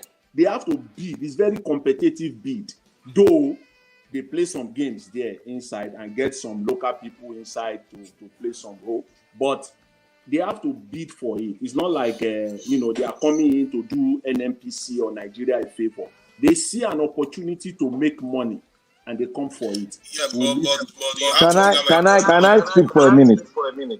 No, just 15 seconds. When they refine the petrol, the value goes up. That is something. That's what they call value addition. So it's more costly than the crude oil. So, but sorry, go ahead. You see now, I'm getting a feedback. AJ, please mute your hand. You see what the Nigerian status quo with their blueprint, with their so-called whatever they've gathered together and give to us. You see how they have made us to start discussing something that is not supposed to be even discussed. You know, this is a very big shame that we are discussing how our refinery, our own crude oil is refined abroad, and they bring all sorts of names to cover it up. We that is producing or that is taking this crude oil from the ground, we are sending it. We are calling countries to come and bid, to come and refine our oil. Then we'll give them the other things that comes out of the crude oil. We'll say, take, just give us the PMS. You see what we are doing to ourselves. You see what they have done to us. Is this normal that we cannot even build a refinery? A country like Nigeria, black nation, cannot even build your own refinery. Then you set up somebody that you use to take Nigerian money outside overseas because you have labeled him billionaire. It's your source of income. Then you accept him, you gave him a land and drove the Nigerian people out of the land. Then you now give that to build a refinery for your own good, because Nigerian people are not making money from there. Then you kill our own refinery. I'm standing on my ground now that Nigeria refinery will never work, because you don't expect this. You see, the mindset of an average businessman in the oil sector in Nigeria is very crude. When they are giving an avenue to do one certain thing in the energy sector, they believe nobody should do it but them. You see, Dangote is one of the greatest problems we have in Nigeria. But people will say, oh, no, how is it problem? You as an economic businessman, you are monopolizing the Nigerian economy to supply one particular product for donkey years without no challenges, without nothing, without no tax on it. Then still with that, you cannot supply the whole thing to Nigerians. We are buying it at a higher price. Now, do you know that Dangote is going to be buying that crude oil from us in dollar rate? And in return, he's going to sell back to the Nigerian market in dollar rate. Because it's crude oil for dollars. Now, that is why I'm always, people were telling me that, oh, they're going to give him in Naira. And I asked them, what does that mean? Is it not subsidy? They couldn't answer my question. When you are supposed to be selling in dollar, you are selling in Naira, is that not subsidy? So when we cannot open the market for people to strive so that our economy can you imagine the kind of jobs that if they are giving other people chance to do it, the kind of massive job that is going to be created through petroleum industry, not even that petroleum itself, but the network of job is going to create. But what do we have? the Nigerian status quo will not allow it. The question is why? That is the question we are supposed to be asking. Why is this that for decades Nigerian status quo refused to return our refinery back and refuse to localize refinery in our country? Why? They have not told us, and they have made all of us to start talking on the matter, which is an insult to us as a nation. It's an insult to every individual Nigerian, and it's an insult to the sovereignty of this country called Nigeria. For we to be arguing about who to refine, for people to be bidding for our own product, and we have refineries that are lying fallow and budget every year any government comes into power. When they speak of our refinery, they budget money for it, and still that refinery does not even see the light of the day up to now. IBB did his own, it didn't go. Baba Yapo, OBJ did his own, it didn't go. Jonathan tried, nothing happened. All the money budgeted for it, return, whatever, reform management, return, reinforcing the whatever refinery, all the money was set. Billions of dollars. Now, they budgeted another money that they are telling us that refinery will come to place. But we are not seeing, that is why our press should have been useful. We are not getting feedback. How is it? Is it 20%? Is it 90%? How far have they gone? We are not getting it. All of a sudden, somebody will tell you and I, oh, we have budgeted money and the refinery is 20%. We cannot see. We cannot see the refinery, how they are doing it. All of us here, we know how they build some refineries and abroad. And they will give you stage by stage how far, and the company will come to the country media and speak that this is how far we have done. By so time, the refinery will be completed. Have you and I, have we seen anything like that being done in Nigeria? And billions of dollars are budgeted. We have not seen. They turn us all into caricature.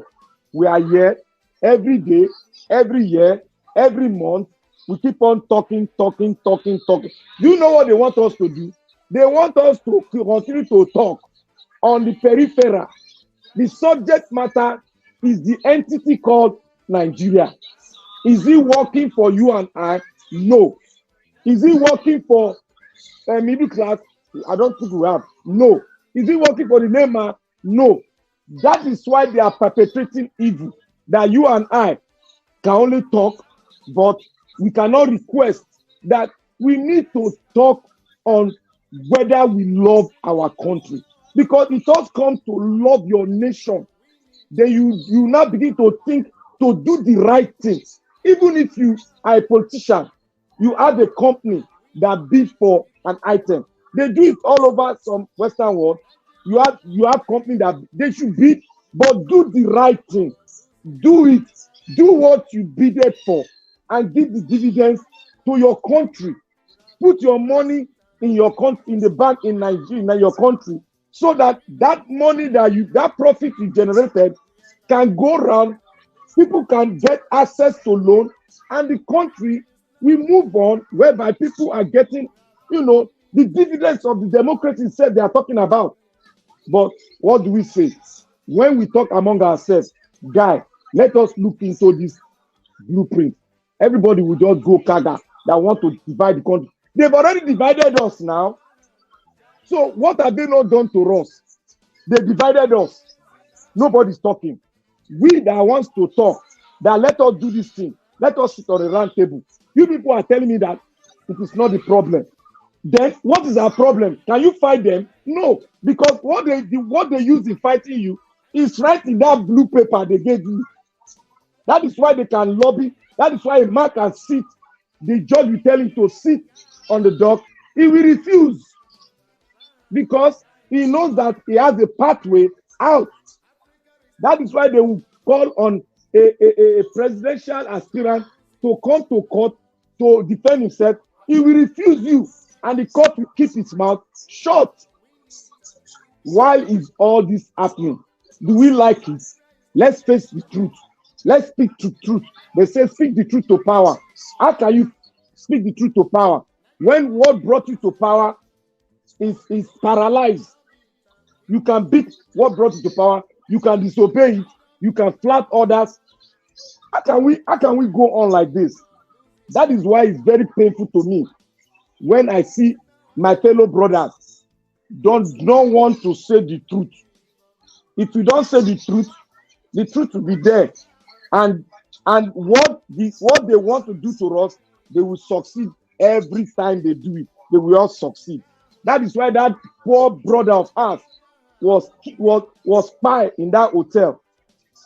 That is why justice was there for more than a year until we got the justice. Even in getting the justice, we are not assured that this justice will go to the latter until the appeal court and the Supreme Court will speak. Because you are fighting with the system. Fighting with that man means you are fighting with the system. How can a case of that be held for a long time? When the substantial evidence is right there, if not for that woman judge, if it were a man judge, all this one they would have swept it under the carpet. It's just because that judge was just there to do the work, and that judge, damn all the consequences, give the right judgment. But there's one question I ask: why is it that the man himself, there wasn't a judgment upon him? Why he didn't come to the dock and sit and speak? There was not a judgment on that, because this case, if it's not done right, if it gets to the other side that are more corrupt, they can maneuver it and pick a loophole in that case, Yeah. and continue with it. Yeah, I just want to interject a second. You see, actually, the judge, in fairness to the judge, she mentioned it in her judgment. She said she gave him the chance to mount the dock to come and defend himself, but he refused. And it's his right, his option is his right if you want to come, because that is the time for him to come and refute all the allegations that have been made against him, all the witnesses, allegations and everything, and statements. Because that is your golden moment, especially when you are on trial for your life. You will have your time. At the end of the day, they will give you your time to come and defend yourself. Sometimes lawyers will advise their client not to do it, not to mount the dock. Sometimes some clients will insist that they don't want to. But in his own case, he had that opportunity. However, he can't come there to come and lie, because he will only come there and even make it worse. So there was just nothing for him to say. I just want to keep that in. I think the way because if you think about it, his son is still missing. So, and I think he knew that if the son stayed, they will convict the son too. As a matter of fact, I actually feel sorry for the staff that were in the hotel if they didn't have anything to do with it really. And then they too were being sentenced to death too, which was a bit harsh, given that maybe they are not directly responsible for what happened. And then, and the reason why he's probably there, if he wasn't present at the hotel, from what the other guy was saying in the report, I don't know how accurate he was, but if he wasn't there, so that means that he knew that if he didn't show up, like he disappeared like his son, his hotel, everything, he would lose everything. So that's why he is there. So, and maybe that's why he's not worried. It's people like that, he doesn't necessarily, because the way he was anyway, if it was some people, just because of the way his staff was crying, he's going to be acting emotional, isn't he? But he just doesn't care. Some people are like that. They don't, the way they perceive the world is a little bit different from the way we perceive it. Yeah. We should not pity for those people that were there that they gave the penalty to. We should not pity. You know why?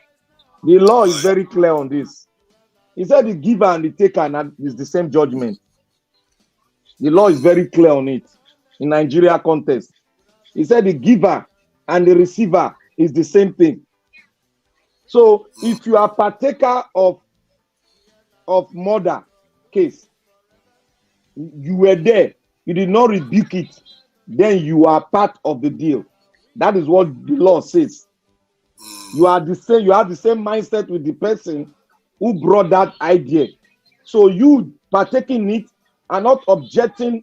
When you are objecting, you have to make it known to the authority to be on record that you objected to that deal. But if it's not on record that you object to that deal, then you have to get a good lawyer that will say you were compelled. So if you can argue that being compelled to do that act, then there will be a lesser sentence. But if you cannot argue that very well in the court of law, then you are like the giver and the taker. So the same judgment. That is the premises, the stand. And the context of the death the context of what happened matters a lot, because if we had them to do a ritual stuff, that is something even more diabolical. So all of them definitely deserve to get what they got, because it may not have happened. The law does not recognize ritual. The law does not recognize ritual. The reason why I'm saying that, because that one is more deliberate. That they are all partakers. But if this was, let's say, something happened or an accident happened in the hotel, and they want to, because even if there's an accident, if it was an accident, the same consequence will still flow, isn't it? Because the Nigerian government don't recognize the difference. Yeah, sorry about that. The law does not recognize ritual, but in many cases, in the court of law, the court accepts it as circumstantial evidence. That was again the part of the comment, the judgment of when the judgment came. If you read the entire judgment, he said the circumstantial evidence, part of it, which was that they took an oath. It was a circumstantial evidence, because what that is saying is that you partaking. Aggravating, you mean? Oh, yeah, they took an oath. Yeah. Are you talking about the law oath or oath? It's circumstantial evidence. Okay, yeah, you are right. But if you want to say that it cannot be proven, then you have to produce your own alibi. Just as the man himself in the center of this case, that man himself, the owner of the hotel, initially when the case started, he said he was in Abuja on that day, that he wasn't even in that state at all. He was in Abuja. But guess what? That lady, the receptionist, was the one that blew it. She blew it for him. He said he saw him. He saw him the evening of that incident, that he saw him. He came in. He was there. But then you have to come and say no. The only evidence that you could have used to prove that you were not there was the CCTV. Where is the CCTV camera? Nowhere to be found. So you dislodge the CCTV camera, because that's the only alibi. You should have come, okay, I wasn't there. And then that's the only way you can rebut that, come up with a rebuttal, a very strong one, and tell the court that, the lady, she was lying. It appears his son is responsible for this, if you ask me. Yeah. It appears his son did something. Yeah, you are right. It appears the son is the main suspect. But they turn it on the father, because the father is, the father knows the loophole in the law and how to get out. Even if you say death penalty, the father knows that it's not going to be upheld, because there's still a loophole. There's still an avenue for him to appeal it and further appeal it to the Supreme Court. And that is where you see all the rigmarole and the magic start taking place. Because I'm very confident that man, what is making it to be confident, one, is a frata man. Two, is one of those, because there's a level you attain as a millionaire, then walk to a billionaire. All these politicians will not be far from you. You will like to be close to power so that you can have access. Whenever you perpetrate evil, you can have access, and they will create a loophole and you will go through it scot-free. So that is it. The man is confident because he knows all the powers that hold the nation are on his side. So therefore, You he's can not also scared. argue that even poor or rich alike in Nigeria seems to be getting away with murder, because we know that 3,000 something people are on death row in Nigeria that have not, they can't even be bothered to try to execute them. That No, you are right now. Tunaja, you are right. Because you see this word that comes out of Nigerian mouth. Who you be? Who are you? Do you know me? That explains the rottenness that an average Nigerian man that has 2 million, 3 million tell himself that he's above the law. That is why he asks you, do you know who I am? It is just because of the money, nothing else. Just look because how of 2 million. Fela Kuti the other day was slapping police officer. The way we always like to throw our weight around, Nigeria is like known for it, to be fair. Even people that come to our country, quickly they will see how we like to show that we know. Either do you know me, or do you know who I know, or something like that. We always like to impose our authority on others when it should be based on the rule of law. You know, and I really don't like to speak very highly of Western people, but when I've dealt with some of the highest level people in the UK here, you'd be surprised how humble they are. That it's just shocking. It's really just shocking. You know, you see people that own castles that have that they are great grandfather were already rich, and they act so humbly. You know, they make one say, "Oh, sorry," they just move on, and everybody. You if you didn't know, if you look at him, you'll be able to tell. Okay, this guy is an elite, and if you look at the way he dresses, a little bit you can tell. But if you go by his manners, you will never be able to tell. You will never be able to tell, because that's not Nigeria for you or Nigerians. Even an average a Nigerian with 2 million naira in his account, the way he will carry himself, in fact, it's all about packaging. It's all about packaging. You know, the way he will carry himself, you will think is vanity upon vanity. You know, that's Nigeria. That's the way we just do. In fact, particularly Nigerians. I know I want to say, okay, black people, but I want to really Nigerians in particular. You see, it's just the way we carry ourselves, and that is sometimes I don't want to blame people, because when I'm in that country, sometimes I don't want to blame people, because sometimes that is the only weapon you can use to get yourself out of some situations. Sometimes, you know, people will have to go somewhere, they have to, you know, carry themselves in certain ways because they want to get things done. And if they don't do it, they will not. It won't happen, you know. And they figure out that they have come to know that that's the way. Because if you don't do that, you're not going to, you know, you're not going to. So everybody just oppress, you know. Everybody's a layer, you know. Everybody has. Isn't that why in the West they call it the Nigerians walk around with unearned confidence? We used to do that in our country. We think when we go to overseas, we are in a country where we have a lot of power. So we just go about trying to throw our weight around, and they just feel like we have this unearned confidence about us. We like to, you know, when you look at our country with a life expectancy of 53, you think we come from a country of life expectancy of 200. The way we be overseas, we like to pose and show off. And if you go to this Nigeria, Nigerians are buying some of the best things. We don't hold back. I was one of them too. We don't hold back on what we have and how we show off. This bling thing, I don't know where it came into our culture. I really don't know. Maybe we were like that originally, and it doesn't serve us well. It really doesn't serve us well, because we waste a lot of resources that we should be using to build. And other people, they are very, very economical.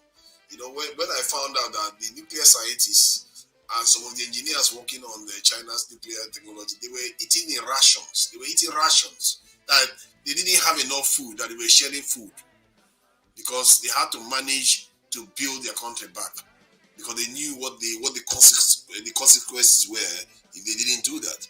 So, but we are in a mortal way. We are even in a worse state, but we don't do that. Instead, when we have money, the next money we have, the Bedu, is the next thing we want to show off. We want to go and show off how much we have. Let everybody know I have all this money. You know, was it not a Nigerian minister or president, I don't know which one, in the 70s or so, was bragging about how Nigeria has so much money, we don't know what to do with it. Hey, God. It's go on. That's the kind of stuff that drives me mad. We don't have enough. We never did. And to say the little we had, he didn't know what to do with it, shows how useless those leaders were. How can you say that? You know, and this reminds me of what, now, the Black Panther, what Mansa Musa did too. These people, they have money, they don't know what to do with the money, they don't understand power. I don't get it. They like to do you know me, you want to show power, but when it comes to actually using money to get power, they don't know what it means. I don't understand that kind of mentality, and we really need to straighten our head up. And if we don't have it naturally, we need to learn. Copy other people. You know, it's like how Nigerians are very good at cheating at WAEC. Copy other people, cheat as they copy what they have done and translate it back to your country. Nigeria watch. To Nigeria. You know why it's like that? Let me tell you why it's like that. You see, the status quo wants to capture the mindset of every Nigerian. And how are they doing it? They are creating another platform so that platform, if you want to get to, just like they are creating a middle class of their own. If you want to get into that middle class of their own, there's a sort of mentality you need to have. You need to speak like them. You need to talk like them. Because this thing did not start with the lower people. It started with the big people. Not the police, not the military, but the civilian. You see, there was a time, I want to give you an example that it has even creeped into the security people. There was a time me and my friend were trying to take some chairs. The aunt is into renting of chairs for different kind of occasion, event planners. So we are on holiday in school. So we decided to drive the truck to the event place where they're going to have their party. So as we are going, they call them yellow fever. They wear yellow up. So their duty is to make the traffic flow. So what happened? The man that was supposed to make the traffic flow he now started doing the work of police. He now started doing check and stop and search. So me now, you know me, my father is a police officer, but I cover it. I cover myself. I don't make anybody know. So I was inside the truck. Now we're driving. My friend started lamenting. I said, "Why are you lamenting?" He said, "See police." I said, "Which police?" I didn't see any police. That's the traffic warden. We got there and said we should park. I didn't see anything. We parked. So my guy started talking. I was inside the car. So he was expecting me to come. He said, "You come now." I said, "I know they come. Why I go come? You know your right. You can speak." Do you know that my friend himself does not know his right? Then the man started saying, he started talking. You people don't know, this small people don't know what is happening. Do you know who I am? Is it because I am wearing this cloth? He told me that like this. He made my head spark. That's the only way now. Because we are small chaps, he want to intimidate us. Then my head now spark. When I came down, I said, and I met him. I said, "Oga, who you be?" I don't even speak English to them. If you speak English, that will be your nightmare. I thought, "Oga, who you be? Oga, do you know that I can make a call here? You will lose your job. Your children will cry for you because you have broken the law. Are you supposed to be in this beat? Look at your beat over there." He now went and called a black police officer to come and intimidate me. And I told the police officer, I explained to him, the police officer want to turn it around. And I told the police officer that you are aiding and abetting a federal crime. When the man heard it from my mouth, he now sees. He said, "Guy, where you foresee all these kind of people?" I said, "Who they call kind of people?" I said, "You are aiding and abetting crime, and I'm going to call your DPO for this Ogba." When I mention Ogba, because now their area command with that, the man just say, "Okay, let them go. That was it. That was to show you that that word has crept into the police, the small police, and if you don't know your right and you start speaking grammar, you don't speak broken, what do they understand? They will just rub you inside straight. Nigeria has become a place where even like if you want to meet people, like sometimes when I'm doing stuff in Nigeria, you want to meet people, if they don't know you before, they will come with their people because they are worried. This is even in public places, daytime, they are worried because they don't know what to expect. If Nigerians are this worried, can you imagine how people that are over in the diaspora, the Nigerians in the diaspora are going to feel when they come to Nigeria? Some of them, if they bring things that are valuable, they will not even bring it outside. And this is why, for me, I'm really obsessed. And in short, not just obsessed, it's very, very important that I am actually about our security. We need to fix it so that our people can feel safe wherever they're going. In Ghana, you don't see this type of attitude. Even in Ghana, I'm not even sure in the Republic you have this type of attitude, or Cameroon, where everybody's so scared about moving around. But in Nigeria, everybody has to be watching your back constantly because you're worried about some kind of either ritual stuff or organ harvesting, all kinds of vices. Everything to do with Nigeria is hazard. Everything is risky to your life. You are not safe anywhere, including your guides, your house help, your driver, your anywhere, anything. Do you know why? Do you know why things like this is happening? Because of the failed system. Many of them are doing this just to survive. So people can take people's lives now in Nigeria just because of 1,000 naira or 5,000 naira. They just want to survive. It's really sad because it's not helping us until the day I see a young person able to walk out in the middle of the night in Nigeria and still feel safe. The job is not done. Can I ask Niger Wash a question so that all of you will now get it clearly? Niger Wash. Yes, sir. How many, if you can remember, when you go into any business conversation with a Nigerian man, how many times have you used grammar? You see how you don't laugh. You see how? If you use grammar, they go cheat you, go throw inside lagoon.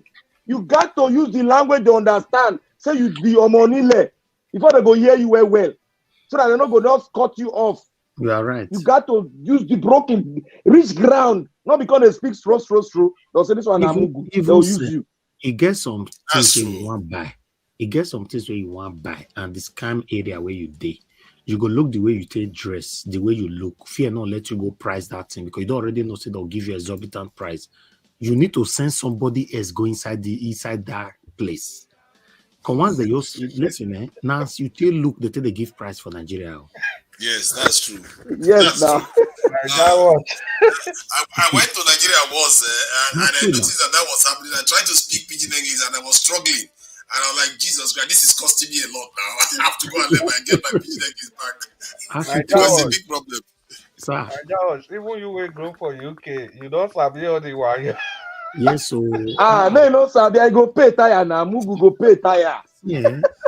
You get some place, wow, you go there, you look me like this, say, Oga, because of you, the thing at 5,000 naira. What did they say? Come wait, come out. Why I buy, go buy corn and pear.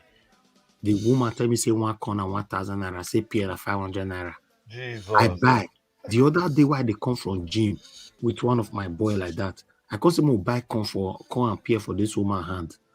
You know, as we reach there, we buy now. The woman tell me again say 1,000 naira, say pear na 500 naira. Now my boy say, can? He say corn na 100 naira, pear na 50 naira. I say, 100 naira. And at the same thing, you buy 1,500. Yes, two of them. So now the way you take dress, if you wear trainers, they'll charge you money of trainers. If you wear shoe, they'll charge you money of shoe. And if your body look like a jebota, they'll still charge you money of a jebota. If the kind car will carry come, now so they'll charge you. Well, to be honest, Sam, now one of the even that Mr. Niger Watch, even that one, even when you dress, you won't show them, say you be part of them. Even your skin, they know how to know your skin. Yes. They will even charge you based on your skin. Say this one will be part of us. They don't tell me that this one will talk. So God bless you.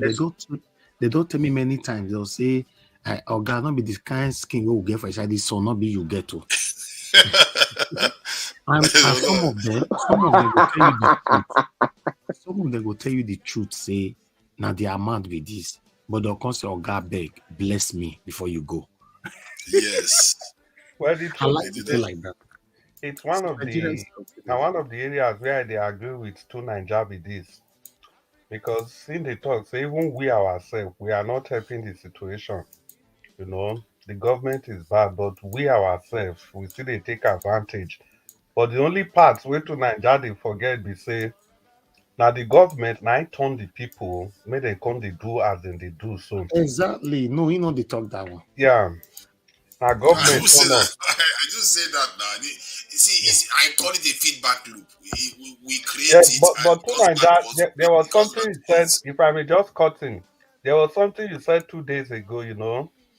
I was surprised that it was coming out from you. When you finished talking, you rounded up by saying that you blame, you said, let me just quote you, you said, I blame our leaders because they kept selling us out to these people.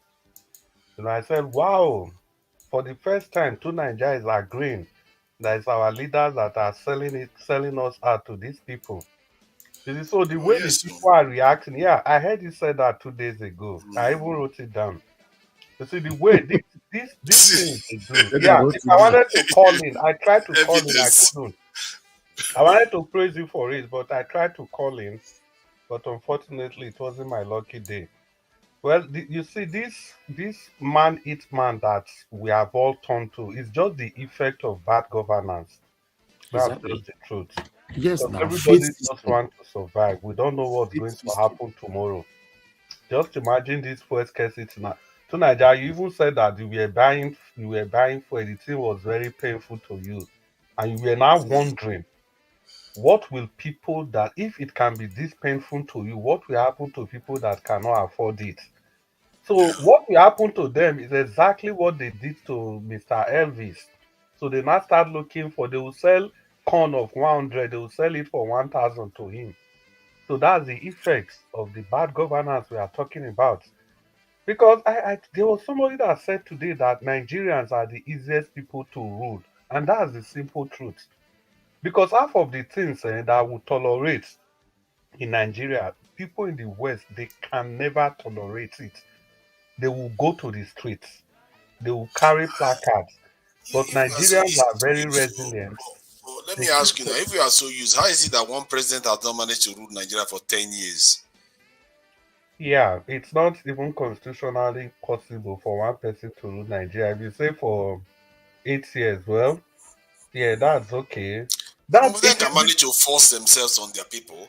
Like no, it even is the German Chancellor Merkel ruled for No, over no, Chunaja, do you know why? 15 years. This Do is you know 12 why it years. cannot happen? Do you know why it cannot happen? Because of the diversity nature of our country. We are so diverse that it will be like a suicide mission if you stay beyond what is required. Babangida wanted to, that's why they call Babangida the evil genius. He Maradona. wanted to do it. Sorry. He wanted to do it. They call him Maradona too. He wanted to do it, but the forces, we all, while we were in school, we stood our ground like tomorrow, no day. That was why he now had to say, I will step aside because of pride now. He couldn't say I'm going. He said, I will step aside. In stepping aside now, he's on He never wheelchair. came back He up. can he's stepping aside, he's on wheelchair now. That is his stepping aside. That is his punishment for taking us through austerity measure. Oh That no, is no, his that punishment. guy put us through hell. He put Nigeria through hell. Hellfire better pass the thing what that guy did to us. No, Hellfire. We went through hell in Nigeria. We were crying. Now But another do you, person don't come. do you know that Nigerian seems to move on so quick? That Just is imagine now, look at what you guys are saying, what Babagida did, what the other one did, even including Obasanjo, all of them. You see, Buhari matter, 6 months from now, just now. Nigerians don't move on. They don't remember what Buhari do anybody again. This is okay. one thing. Oga Naija watch. I beg you, people don't move on. You see, people don't. My So class, my class WhatsApp group, they talk about this first subsidy and the rest. Say a lot of people they say maybe they forget Buhari time. They were discussing who introduced it. Some people said it was not in the budget, blah blah blah. It was Tinubu, it was Buhari, and some people just said, "Why are we talking about Buhari again? Buhari is already gone. Is gone. Let's look forward to where we are going to." That's just the kind of people we are. That's why people say that there Nigerians was are this easy there to. was this politician that was on Rise today. I forgot his name. I'm not really interested, but he said something that got my attention. That Nigerians don't really need much. All Exactly. Nigerians need, just give them little, they'll be happy. Give them road and all that. So, why is it difficult to give them little bit and let them be happy? That is the height of see finish, because we have succumbed and reduced ourselves to that level for politicians to think that we don't need much. Exactly. You see how UK is developed today, but UK citizens are still demanding for more. Exactly. In They can't Nigeria, do more. That's That's Mr. Evans, that can thrive in an atmosphere of poverty. They have weaponized poverty. exactly, and my and people brother. are not even people are not even when Nigerians will say they are educated, a lot of people are poverty. Sometimes poverty take education. It's still all they still all the education. you are right. It's just poverty. That's what they are playing on, and they know they have to continue to play it because if And the funny Nigerians part of it is that the host could not even object him, interject him by saying, "Why must you say that?" That one will just say, "Yeah, yeah, that's true. Yeah, yeah." I say, "Guy, this country don't finish, pata pata." It's gone. That's why They even know that even if they governors give now. Nigeria any form of development, just a slight bit, is going to be unstoppable. Nigeria is so, like, there are too many. Nigeria is one of those countries that if Nigeria just start developing a little bit, so many countries will start falling in line, and Nigeria will just become more and more powerful. We are not even like the way China was, where China has rivals in its neighborhood, like have enemies around it. Most of the countries around Nigeria wants to support Nigeria if Nigeria gets its act together, and that is the thing. And Nigeria will be exceedingly powerful if we just get our act together to a little bit. That's why they don't want it to happen. Because, and that's the thing about African countries, we have not built up a lot of enmity with each other as neighbors, like most other parts of the world, like Germany, England, France, English enmity. We didn't build up enmity amongst ourselves. So, in other words, if we get our act together, especially in the case of Nigeria, we start developing well, the power we are going to gain within a short period of time will be higher than what like most other Asian countries did, or even European countries managed to. That's why they don't want to give us one tiny slither. Look at Nigeria with all our oil and all our resources. Our life expectancy is still less than even which African country should I even name? To Nigeria, he high you. We're still He less high than you. Somalia. What, Our what, life what do you mean it's expectancy high you. It's supposed to go lower 53? than that. 53 is, oh my god, that is stone age days, man. Now they That's like talk now. He's surprised saying that 53. It's supposed to be 44. that's horrible. If it's 44, Nigerians are going to lose it. You're going to see a revolution. And Let it be 44. Me, I want CMO. Let it be 44, even 32 steps. 9 good. So that we'll go come out for this situation. It's too bad. It's too bad if it now. gets to that point, that is more than war. That you've declared. That is really, really bad. All the countries that have war today, none of them goes that low. None of them. And you are declaring people will not tolerate it. They will tear everything up. Then. But do you know that it might get to 44? Nigeria will just keep quiet. They go on with life. Say na God, na cause am. See, They'll put everything to say na God. it's You know the what? same thing. Now the same thing with the talk just now. If any small thing where any person do, if governor will never do anything for 4 5 years, the day we go tie one small road, everybody go begin they clap. The next thing people will just like Black Panther talk. Some people will say, make them commit and to prayer. Now God touch your heart. It don't they? How can you say somebody you voted for? You are not praying for God to touch your heart. So I don't, to be honest, some of these things and they are just so strange. But the truth is that when poverty is weaponized to the extent that it will affect the way people take they think, things that are not normal, they all become normal. Because if you truly look, many things where they happen for our country, they are not supposed to be normal. But we've come to accept all of them as a way of life. How can you tell me in a country, everybody we go they use naira, they buy naira through POS. It wasn't for 1 week, it lasted for a long time, and everybody adjusted. Everybody adjusted. And are you also aware that the people that added to more of this continuous suffering are these comedians who make jokes of every serious thing. Everything. Every serious things, they make joke of it and put it on their social media. You know, say Nigeria na cruise. They'll not end it by saying Nigeria na cruise. How is it cruise? How? You see, man where they beat his wife, he beat and break his head. People make comedy about her saying Nigeria na cruise. You know, see the way he beat the wife. He jack the wife, he jack him, he can't trap him, he can't clear him, he can't score the goal. The woman head can't break. They'll make comedy about it.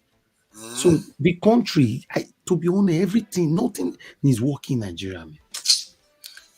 Truly. I hope I don't get to see any man making that was silly joke, because me, that's kind of stuff that make me lose it a little bit, because that kind of stuff annoys me, because you should be prioritizing doing other things like keeping your women and children safe instead of lashing out at them. And you know, I spent quite a lot of time, you know, last year or so getting angry with a lot of black men saying we are the most failed group on the face of the earth, which is, you know, by results, it's a fact. And but the way we act sometimes, we act as if we are, you know, because we are procreating, that we are some of the best and all the rest of it. But in reality, we don't control anything in this world. The other people just run circles around us, and look at how hard they work to get what they want. I'm telling you, this is what I keep saying. We should be spending some time to check these informations out, what other people did to get themselves out of the mess. You can't believe how hard some people have to work to get their country out. The sacrifice they had to make. Some of them had literally had, like the Chinese one, they had literally had to go and beg the Russians, come and help with it. When the Russians refused, then they went ahead and did it themselves. Like, enough. I'm not going to beg you anymore because you're doing shakara with me. I'm going to do it myself. And they were threatened. They were threatened over and over again. Many times they threatened to invade them and all kinds of stuff. They held their ground. And look at where they are today. Those men that made those decisions then, they really had steel.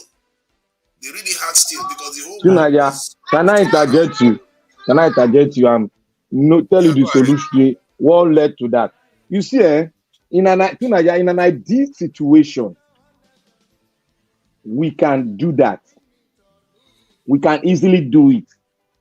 But Nigeria is in a position that is not ideal because there's a lot of factors that are holding us down. And those factors, we have refused to face those factors and deal with those factors amicably and now forge ahead until we deal with those factors, because these factors we are from different ethnic groups that came together. And since we are from each ethnic group, it is even advantageous to us as a country. But we decided to take it as a disadvantage. That is why you see many people from the north, when they get into power, they will be thinking about the north. That is why you see people from the south, they will be thinking about a Milo Con. You see, this concept of trying to, bring your tribe first before your country has been a long factors that have been affecting us for a very long time. And that is why you see when this person from the west has awakened, this person from the south has awakened now and tried to tell this person from the north or from the middle belt or from the south to say, come, brother, this is our problem. Come, let us talk. Make we just love ourselves. Let us talk and talk and write the do's and don'ts. So that if you do this one, we not go say because now our brother will come say, I better leave and forgive her. but we go say because he won't make this our brother suffer, because if he short circuit us, we go all pay the price for that short circuit. But we refuse to come and solve the problem of this short circuit. We refuse to do that. That is why you see many nations of the world that look like us, they have been able to overcome it because because at the beginning they invited people to help them out, but they now dug into their inner man and see that okay, we can do it ourselves. Okay, let us talk. No matter how bitter, no matter how rugged this person, let us just talk.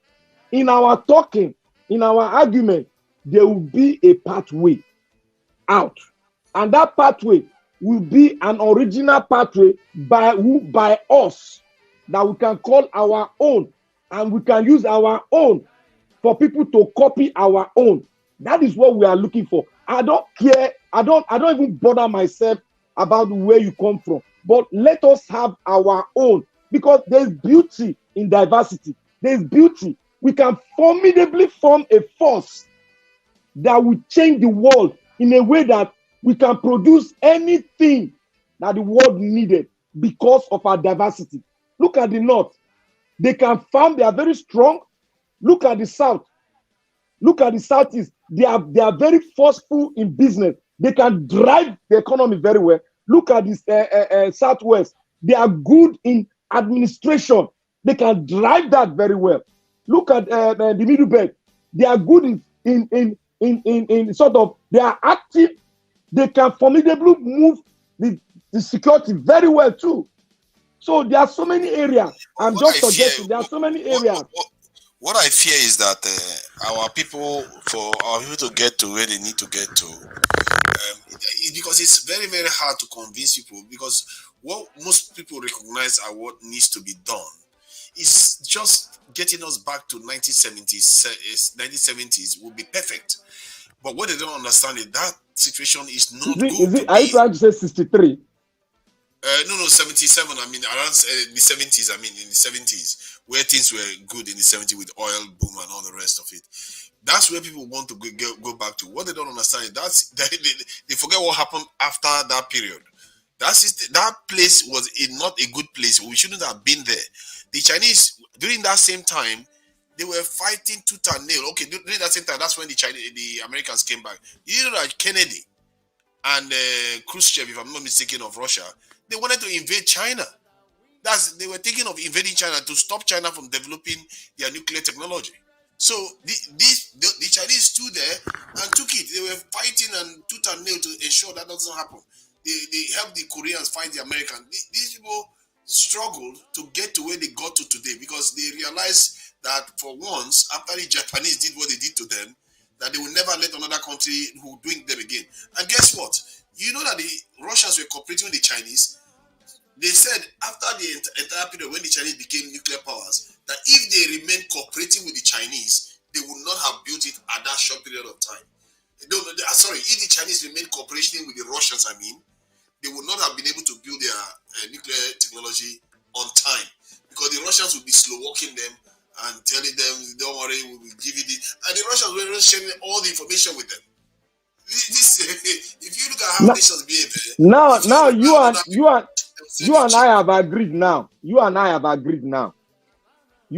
agreed now that we need to shut some doors for us to talk and forge ahead, for us to develop our technology. We need to shut some doors and come together. Can I come in? A lot of diasporans from America. One of the people that helped the Chinese develop theirs came from American nuclear development. Can I come in, please? Yeah, go ahead. Yeah, you see, I don't know how best to say this. You know, to Nigeria, you see the picture you are painting. It's a picture that's coming from an ideal state. You are speaking like a true nationalist, and that is how everybody ought to speak. But the way the system is now, it's difficult for any person to be a true nationalist. As long as some regions are favored over some other regions, so people cannot just feel as if they are truly part of the system. If you see the solution that Black Panther is profiling, I think that looks more idealistic in the sense that we have to sit down first and talk and decide on how to move the nation forward. We must have to create a sense of equal ownership in the country first. Once everybody has been given that sense of equal ownership, equal partnership in the country, it's not difficult. It's not very, very easy for people to start acting nationalistic. I listened very carefully to you today. You made some very profound statements that when China, when they were developing their nuclear weapon, that was earlier today, you said that even the nuclear physicists, they went on food rationing, as in they were rationing their meals just to be able to develop their. You see, that's a great sacrifice that people can put in a system that they believe in. They believe in that system. They believe they are part and part. It belongs to them. That's why they can make that level of sacrifice. You can see the way Nigeria is today. It's so difficult for people to get very, very interested in making the country work. As long as, see, for example, just we are talking about developing our nuclear system or whatever, but look at the criteria. How do people get promoted in the country? We don't go for the best. We just take people because of where they come from. If you have somebody that's the director somewhere, he will flood everywhere with his people or his friends or his cronies. We don't pay attention to excellence. But this country you mentioned, places like China, Russia, and the rest, these guys, they can't just give you any position because you are something. Now, a lot of Nigerians in diaspora today, to be honest, it's not everybody that were pushed away because of the bad situation in the country. But when opportunities are shooed away from some people, they have no option other than to take their talents overseas. Imagine there is this this presidential automatic scholarship to everybody that gets a first class. Do you know it was this same Buhari that came and stopped it and replaced it with something else? Because the people that were getting that presidential scholarship from the Goodluck Jonathan's administration, they were coming from one part of the country, and that's something they are never going to have. Black Panther was talking about the notes that they can farm. Why can't they concentrate on that? Everybody cannot be a nuclear physicist. Everybody cannot be an engineer. Everybody cannot be a physician. People we should learn to harness the strength of every region, but we are not doing that. What we just want to carry everybody along by hook or by crook, no matter how it goes. So it becomes very difficult for people to put their nation forward as long as they know that their nation is not putting them forward. Imagine, just imagine how bad this is. This is something I suffered as a young man. And my nephew and my niece, they are still suffering the same thing. Now, after how many years? You write JAMB, you are not having equal opportunity. You want to go to federal school? No way. You go for the same exam, somebody that But, scored but hold 60% on, cannot get admission. hold on. Let me add something to that. Don't you think it's a form of conditioning that we have been conditioned to believe about our nation? Because most nations are not necessarily fair. They are no fairer. As if anything, they may even be worse. Because if that same China we are talking about was responsible for 50 million deaths of their own people, you see what I mean? Russia was responsible for millions of million. Oh, I have to be careful with my term. So, Millions of like million that, you see, casualties. yeah, I get your point. You see the difference. Let's be very clear. The difference is that you see, even during the corona period, you see the way they handle. I know what you are saying. You see the way the Chinese handle their corona. Any person with corona, they just put them somewhere and they were just, eliminating them like that, eliminating them. Now, there was no selection. It doesn't matter which part of China that you came from. Those 50 million people, it wasn't one part of China. It was a nationalistic approach. You get the point? That's the same thing that Russia did. I get what you're saying there, but still, they still had areas that are favored. Like even the Uyghurs now in China are being said to be persecuted. The Tibetans, they have groups that are No, also you know the thing treated with relatively fairly. Tibet. You know the thing with Tibet. Even we all know the thing with Tibet. This man, Lobsang Rampa. I read so many of his books. It has to do with, religion, this, that, and that part of Tibet. They were planning to annex themselves. But no matter how you look at all this, they do it from a nationalistic point of view, in the sense that you see that thing that happened in Tibet, if it had happened in another part of China, irrespective of the part, it's still the same action that the Chinese Communist Party would have taken against those people. I read a lot of Lord Sarampa's book. He was the spiritual leader of Tibet, of the Tibetans. And again, the West, they were trying to use that part of Tibet to make a statement that Russia is not a democratic country. And that even angered the ruling class in Russia the more. So the point I'm just making is that whenever this thing happens, irrespective of the part of the country, even if it is China, Russia, they apply the same brute force. They apply the same rules against every part of their country that wants to stand against the government. But in our country, it's not like that. That's why you see when the But Fulani they have, herdsmen. but it's not. But I'm not sure you are correct. Yeah, let me. Yeah, let me. Nigerian government is quite brutal Uh, in the north, so just let as me. they are brutal Soon as elsewhere. No, let me make a let me make a It's just comment. we are conditioned to think that it's not true. no, the brutality, we can say they are brutal. They are only brutal not because they are not brutal when it has to do with a nationalistic problem. They becomes brutal when it becomes individualized. For example, you see the case of Burutai, the El Zazaki group that was, we know what happened to those groups. They didn't do that because of the sake of Nigeria. They did that because those groups they were trying to usurp the power of El Zazaki, and we know El Zazaki and Buhari and those other people they represent different spectrum of the same religion. They represented different spectrum, so that was why that happened. Yes, they are brutal also in the north. El Rufai is brutal even to some other sects. They belong to the same religion, but they are different spectrum.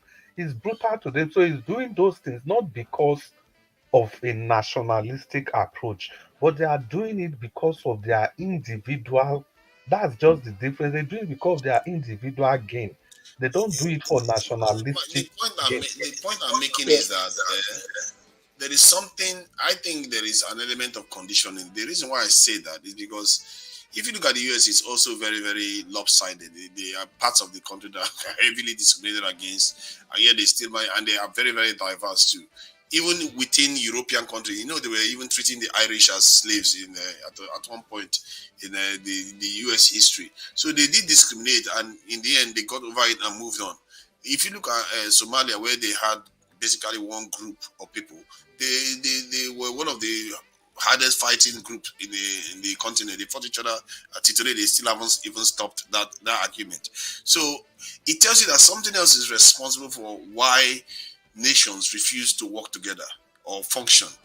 Yeah, There is, because I believe that there's an element of conditioning that either is coming from within or from external, this is foreign no, powers, and to or Nigeria, you experience. Historical this in experience is partly to do with it. Let me give you an analogy that what I'm talking about. okay. If you look at all the countries, I've said this multiple times. If you look at all the countries that were invaded during the Second World War, all of them are doing a lot better today, even including this in the Japan and South Korea. South Korea was basically decimated. North Korea was basically decimated, and yet they're all doing better. I think what happens when something like that happens to a nation, Singapore was one of them. Taiwan was another one. Whenever something like that happens to a people, it concentrates their mind. They forget their little divisions doesn't necessarily tear them apart, because now they actually know that people are out there that mean them harm, and then they have to concentrate their mind to work together. And that is what you see in all these nations that were invaded. China is one of them. Russia is another one. France is another one. Yeah. Hey, Sorry, you go are ahead. welcome. Go ahead. Hi, Yeah. good evening. So by these numbers, if you look at them, and these countries may even have diverse populations around them, but it still doesn't matter. They still find a way to get their act together, because it's like when you have been attacked as a family, you tend to band together to fight off whoever has attacked you, and you forget your personal gripes you have within the family. I think Okay, that's the Okay. kind of experience that can we I didn't have. can I quickly respond to you? You Go see, ahead. there is something you fail to analyze in this analysis you've just made. You see, all these countries that you talked about, there is still one common factor that still unites all of them, either religion or language. If you talk about diversity, you cannot compare the kind of diversity in the States with the kind of diversity we have in Nigeria.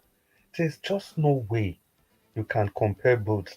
Even the kind of diversity we have in the Irish system, you can't compare it with that we have in that. Yes, in the States, there was a time it's not just even Irish. They in their restaurant they will write no blacks, no dogs, no Irish.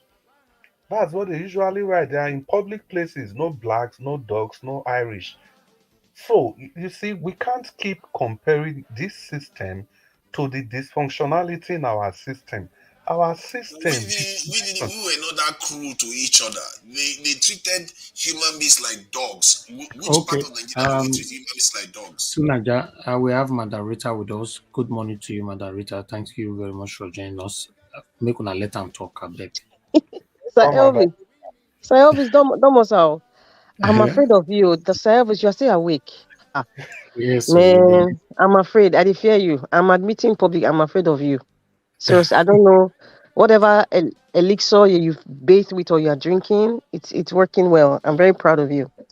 Um, there's something too Naja was talking about, as well as the other gentleman who just spoke last.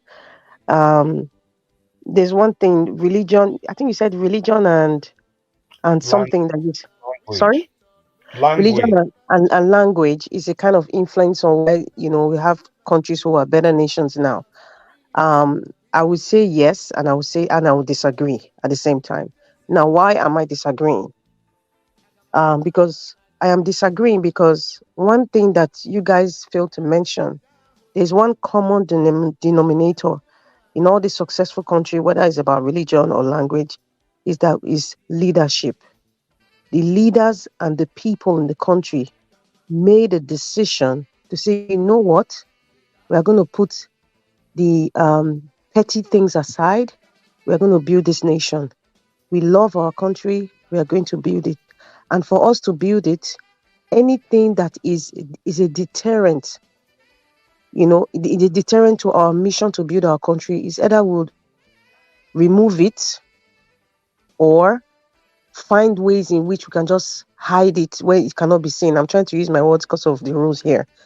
That is how most of them became successful. I don't believe language and religion is a yardstick for a country to grow. All these countries you just mentioned, do you know that there are some countries that are even multilingual? For example, do you know how many languages India has? I'm sure you know it's not just Punjabi or Hindu. They have multiple languages. This is India now. Even Bangladesh, they have multiple languages. But the reason why their country started growing exponentially is because we have leaders who decide to put their personal benefits aside and want to develop the country. In Nigeria, we don't have it. Now, the other part where I say I agree with you to some extent are the countries guided by, Islamic countries. Let me just be straight out. Islamic countries where the religion supersedes, in fact, the religion is part of their constitution. For example, the Taliban, religion is part of their constitution. Saudi Arabia, the religion is part of their constitution. Everything is that's why they have kings, they have the caliphates and all that. It's all embedded in it. That's when you now say, okay, this country, for example, Saudi Arabia, this is what their constitution says, and it kind of aligns with their religion that they revere so much. That's the aspect I would say that, okay, religion has a kind of influence. You look at Qatar or even Dubai. But however, these same people with the same that has embedded their religion in their constitution, made a decision to say, you know what, we're all good, we're all brothers. This is our country. All of us must enjoy it. And for us to enjoy it, we will not sell out. Any decision that we're making is for the benefit of our nation, is for the benefit of our religion. And that's why they're still standing today. And that's why the people of Qatar are not suffering. The people of Saudi Arabia are not suffering. Everybody who's working there is a foreigner. So that is the ingredient. It's just when you have a good, okay, if you read, I don't know if you read the book or the documentary about the guy who built Dubai. Dubai was just sand now. But hey, he sat down and said, you know what? He called a group of people and said, how can we transform this country so that it can be a trade hub of the Middle East? They made a decision. No man went to take one contract and inflated it, padded it, and kept it for himself. That's what Nigeria is doing. Singapore. How did Singapore develop? I'm sure everybody knows the popular man in Singapore. How they all decided to say, you know what? This is what we're going to do for our country, step by step. And they succeeded. The same thing with China. Even the Japan we're talking about after Hiroshima bombing. Look at Japan today. One person decided, let us get Toyota. Only Toyota alone, that plant alone, it can sustain that entire. Japan is an island. So it's not really religion or language. It's not. The United States of America. You guys realize how they became the United States of America? Go and read the history. Even Canada is bilingual. It's French and English. Even if they disagree, but when it comes to Canada, whatever decision you are making is for the benefit of Canada. It doesn't even come to whether you are Quebecois or if you are liberal or whatever. Nobody cares at that point when it comes to the interest of the country, because that's one common denominator that supersedes every personal aggrandizement. In Nigeria, we don't have leaders that think Nigeria. We have people. I can't even say leaders because they are rulers. They are barons. Is a cartel. We have a cartel Gestapo kind of leadership, and so that's why nobody is thinking we. Everybody is thinking I, me, I, my court member, my native brother, my native sister, my pikin, my great grandchildren, my great great grandchildren. Nobody's thinking Nigeria. And that's why you see individually we have rich people, individually we have poor people. Nobody is thinking we. Everybody's thinking I. And it also boils down to even to the lowest of the lowest poor man in Nigeria. He will first think of his stomach. I won't say all, because we still have men of integrity. The lowest of the lowest, the poor man, he will think of his own first and his children before he even thinks of his neighbor. So you see, it has transcended down to all the strata of the status in the society in Nigeria. It has broken down.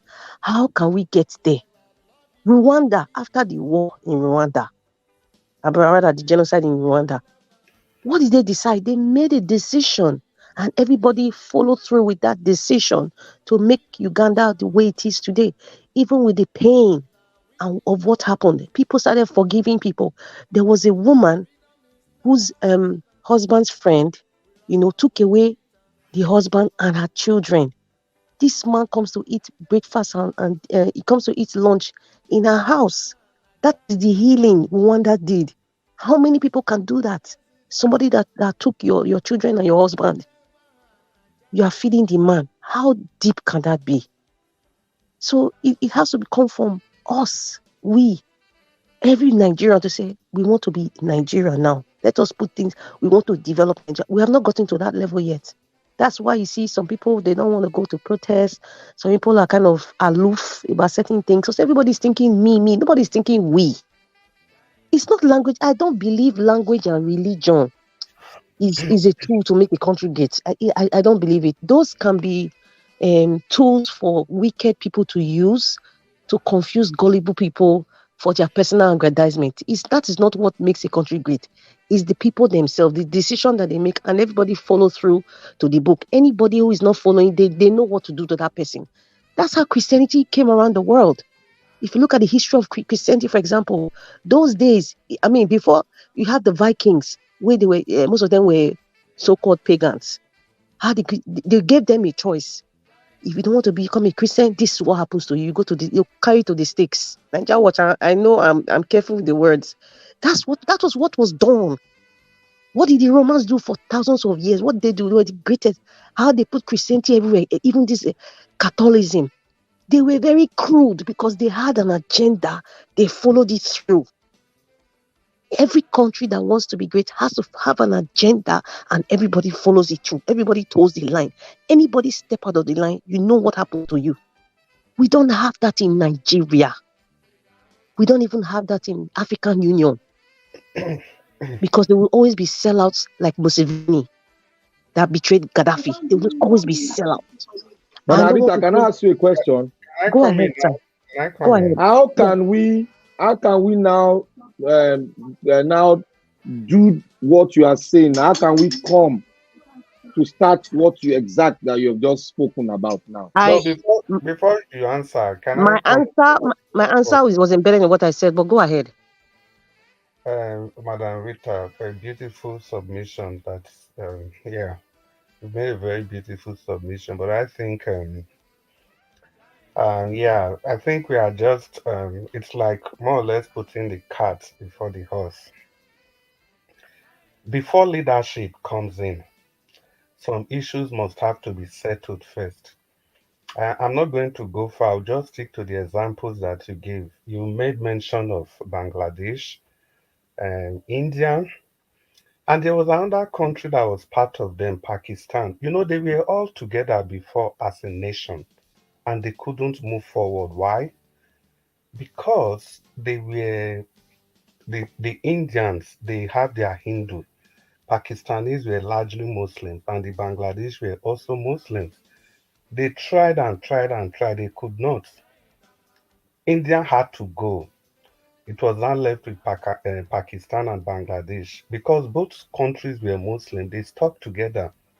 They tried and tried and tried, and still they could not. Till Bangladesh have to secede away from Pakistan. And you have three nations there. And all of them, they prospered individually. And then the next... Excuse me, sir. Before you go ahead, before I forget, these countries that you are talking about, including countries like Taiwan that was broken out from China and all that, these things were influenced by the West. Let's not even go there. It wasn't about religion. Religion was just the ingredient in why these countries separated. It's just like you're talking about USSR, where you have Ukraine, all those countries that were split up. It was split up by what's his name, Reagan, Margaret Thatcher, Gorbachev. Everything is political. It is they just use religion to tell you that, because even listen, I have Pakistani friends. Even within Pakistan, they have multiple languages. There are people they are predominantly Muslims, but they have multiple languages. If you want to go to the route of language now, in India we have over 500. The number of languages there is more than Nigeria, for information. But that country is still succeeding because they have a common drive. That is my point. Let us stop using this religion thing. Although because it's so obvious in Nigeria, they play it out there, Christian and Muslim. Our minds have been, let me use teenagers, was conditioned to think that is not our problem, because when one of them's children marry, whether it's a Christian or you see them pack in church, or a Muslim, you see them pack in a mosque, they will be celebrating. One will be the Christian man will be the father of the day. The other one will be mother of the day, or the one that will give the one a bride. There's nothing like religion or tribe in when they gather. That is the point I'm trying to tell you, sir. But go ahead. But I know that this separation was not religion. Thank you. Yeah, it's just it's your opinion, and you have a right to it. So I'll just continue my trajectory. Excuse me, sir. It is not opinion. I have read these things. That's what I'm saying. Okay. It's probably you're trying to tell me that what I read was false. Your opinion, what you have read is subject to retribution. No, wait. Wait. Let me just continue. Let me land. Okay. Let me land. I'm going to move across the world. It's not whether it's for me to talk and people look at it and In our spare time, we go and do our researches. Now, whether we talk about the West or how they destroyed or make sure that countries got divided. Well, that's a discussion for another day. You see, that Indian, you forgot to say that even though they have more than 500 language, but there's still that language that over 80% of them. The Pakistan you talk about, there's Urdu in Pakistan. I'm in a WhatsApp group with some Pakistanis. They all still communicate with one language. Many times I've had to call their attention that look, this is not a Pakistani group, this is an English group. So the point is that those Pakistani you mentioned, they still have one common language that they all speak, despite the variety of language they have. Then the second example you gave was Singapore and Lee Kuan Yew. We know that when Singapore was with Malaysia, they couldn't move anywhere because the Malaysians they were culturally different from the Singaporeans. And anything that a leader from the part of Singapore wants to do, the people from Malaysia they always resist those things, thinking it's going to be against their people. The same thing, anything that a leader from the Malaysian side wants to do, the Singaporeans they will keep resisting those things, thinking it was against their people. The Malaysians are basically Muslims, so they splitted. When they splitted, and you can see both of them developed individually. That leadership you talked about was now able to have an effect in those countries. Now we've left the Asians, let's come to the Western world. Now, in Europe, we know the Scandinavians, you see, Norway, Denmark, and Sweden. It's just like Benin, Ishan, and Auchi. The difference between these three languages, Norwegian, Danish, and Swedish, is not even up to the difference between Edo, Ishan, and Auchi, but they are still different countries. The languages are so close that you can call you can call Norway from Denmark while you are speaking Danish, and the person on the other side will understand exactly what you are saying. It's only Swedish that's just a little bit different, a little bit, but they all to the extent that if you have a credit in your ordinary level in Denmark, you can use it in Sweden, you can use it in Norway, but still they existed as different countries because culturally they are different. Now let's come to mainland Europe. You look at Germany and Austria. These two countries, they are neighbors. They both speak German, but culturally they are still different. So they still have to go their separate ways to avoid any form of backlashes, friction, and things like that because they are culturally not the same. Then, even if we Germany itself now, the East and West Germany, there was a time the eastern part of Germany was mainly controlled by Russia. And these people they started behaving, having the communist idea of Russia. So they have to tell them to go, and the wall in Berlin was built because they were starting to change their culture. When I say language, language is culture. So I just try to not to use the word ethnicity. Because if it comes to a global stage, we don't just use ethnicity. So language plays a role. It is when all these things are sorted out that the effects of leadership can actually be felt. Because no matter how you look at it, that's Rwanda. Because I'm just trying to stick to the examples that you gave. Even Rwanda, this dictator in Rwanda, he's doing very fine, he's doing very well. When he came, one of the first thing he did, like that healing process that you talked about, the man said that from today we are not going to be identified as Hutus and Tutsis again. We are now Rwandans. That language division, that ethnic division, it has to stop. And that was exactly what was done. Everybody agreed and they moved ahead. So they don't see themselves as this is Hutu, this is Tutsi, or whatever again. They now see themselves as Rwandans.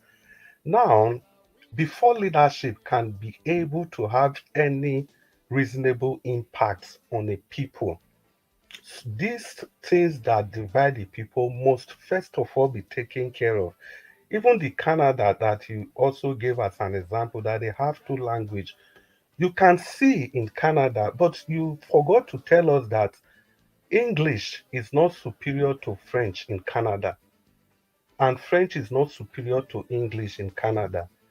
Those two languages are treated equally, equally, to the extent in every Canadian website, especially immigration websites, at least the majority of the ones I've read, they always have everything in French and they have everything in English. If you compare the population of the French speaking part to the English speaking part, then they could have easily said that no, it's English. Majority of us speak English. Let's be using English. No, but they had to carry the other part along to avoid unnecessary friction. So Whereas I in want to my correct something. I'm sorry, I have to correct something that you just said about Canada. That is true initially. But now I can tell you within the past 10 years, most government forms have up to 16 languages. 16 languages. Do you know why? Because this country is an immigrant country. In fact, I think it's the country where you have almost everybody in the entire world living here. Even countries I've never heard of before live here. 16, they have 16 different languages. So it's not really about French and English now. You only thank talk you, about French and English when you go to the parliament. Madam But Rita, if you want thank to break it down, it's 16 languages. It's recognized, written down. Madam So, Rita, thank you. You just and you have people in Let's the just carry parliament on with it. that La are la actually la, even speaking. narrative. Okay, go ahead, sir. Go ahead. Let me not. Yeah, I just let me want to carry correct on that. with the la la yeah, la Madam narrative before Rita, I you just quickly you just dismantle made it. my journey. You just made my journey easier. You just made my journey easier Carry because on you, now. you just you You are just went using ahead. conjecture to create a sculpture, but carry So on, let please. him land. I think they are connecting. Let him Yeah, land. you just made my point It easier just because appears they are, but they're yeah, not. you just made my point easier because I know you lived in Canada. You made a very profound statement that for the past 10 years, because or 16 years, now there are a lot of immigrants coming to Canada. And so what the government did was to incorporate these new languages to make, to carry everybody along. They are incorporating these new languages and writing things in these languages. That is exactly what I'm saying. Giving recognition to everybody so that everybody feels carried along. Whereas, take my country, for example, a country that my great great grandfather has been living in, and they tell me that I'm a minority tribe. Only just three nationalities are recognized. So you can see the point I'm making, we are saying the same thing. And if you have seen all my argument, especially against two Niger, I think two Niger will know that I've always argued against two Niger that what will move a nation forward is leadership. That the problem of development, everything rests on leadership. I've even said that today. I'm not taking that away. But we must understand that for leadership to be able to function effectively, there are things that must actually be taken care of. These fault lines must all be addressed. We must all discuss how we want these issues to be addressed. It's either we make our state, a, just like what do they? There's a word they use for that. Nigeria is supposed to be. I can't find the word immediately. But the point I'm just making is that leadership, I agree with you. There's no argument about that.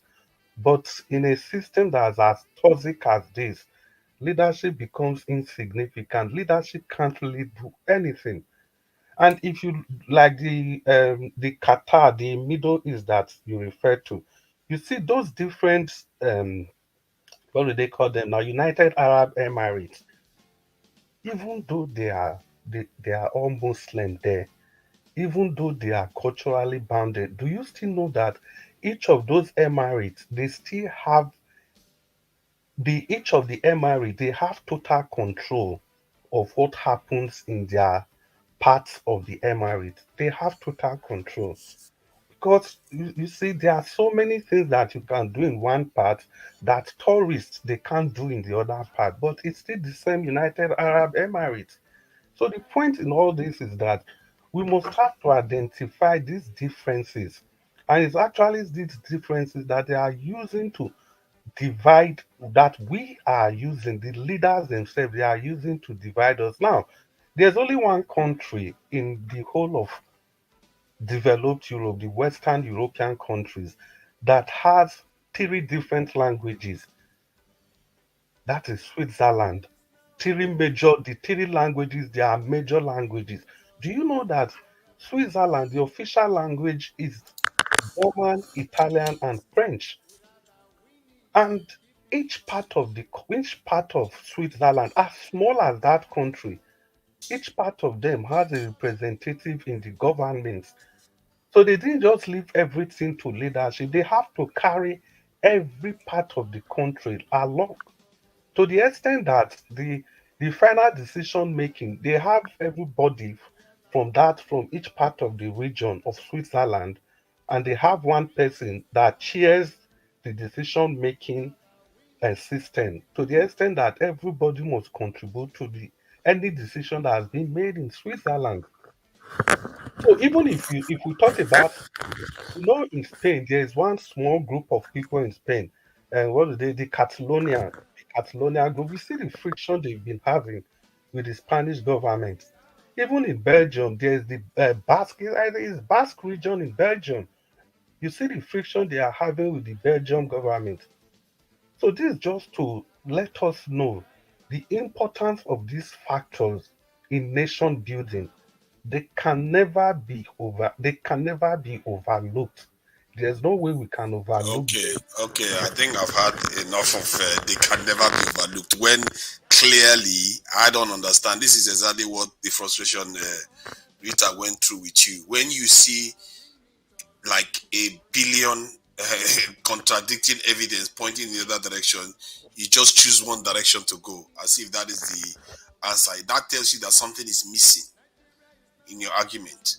There are various countries out there that are very, very diverse, like India that has got well over 300 languages, China that has got over more than 300 languages that is still functional.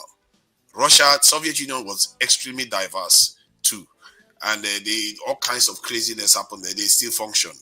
In the Europe, as you are talking about right now, if you allow all the separatist group in Europe to do what they need to do, you have more than 100 more countries in Europe.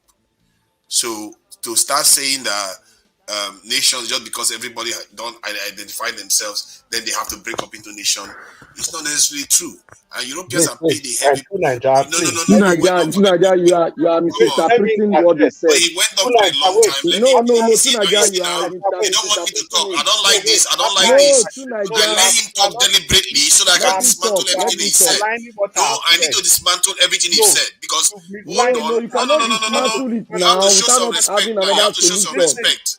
No, You have to show some respect because I let you finish what you are saying. said something that I Hold didn't on, say. I let you finish what you are saying. Then you can say that at the end. You can say that at the end. You can correct it at the end. Tunaja, you cannot finish outpost what you Let have me not You said can now. correct it at the end. No, I let you I finish. can't wait for you to You see correct that? it You at see the now? end. Now it tells you hold what on, they are doing. hold on, You see that? Tunaja. Hold on, everybody, Wait, hold let on. me correct it. Hold Before on, I'm- Mr. I Chris, let him Mr. finish. Chris, when Mr. when you Chris, talk about Mr. China, Chris, Mr. Chris, okay, Mr. Chris, please hold on.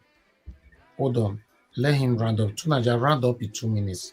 okay, But good. but he went on for almost 15 minutes. How should I round up like that? It's not fair. You'll be talking since now. No, I've not been talking. I just said it. Do you know when this guy started talking? He's been talking and But we have other people here. You go ahead now, round up so that you people I talk. need to dismantle every Most single times, bit of hold on, everything he said too. Tunaja, most times you people selfishly talk and talk. You don't notice new people join the panel, and it's wrong. Okay, we will It's stop. very I will wrong. stop. Let me just You are respond to always doing exactly what he this. said because he shouldn't. I let him talk, but nobody intervened at that time when he was talking for a very long time. You ever notice people join panel? That's what I'm saying. Not let us. I do notice notice, it's just that he was the one talking when somebody joined the panel. Okay, finish so that we move on. Okay, so regarding this in Europe, if you let them become their own this is state countries, you're going to have 100 more countries. The UK alone has more than about 14 separatist groups. This is Spain has so many. If everybody starts breaking into their pieces, you're not going to get anywhere. Then you look at Somalia, that is one of the most homogeneous countries in the world.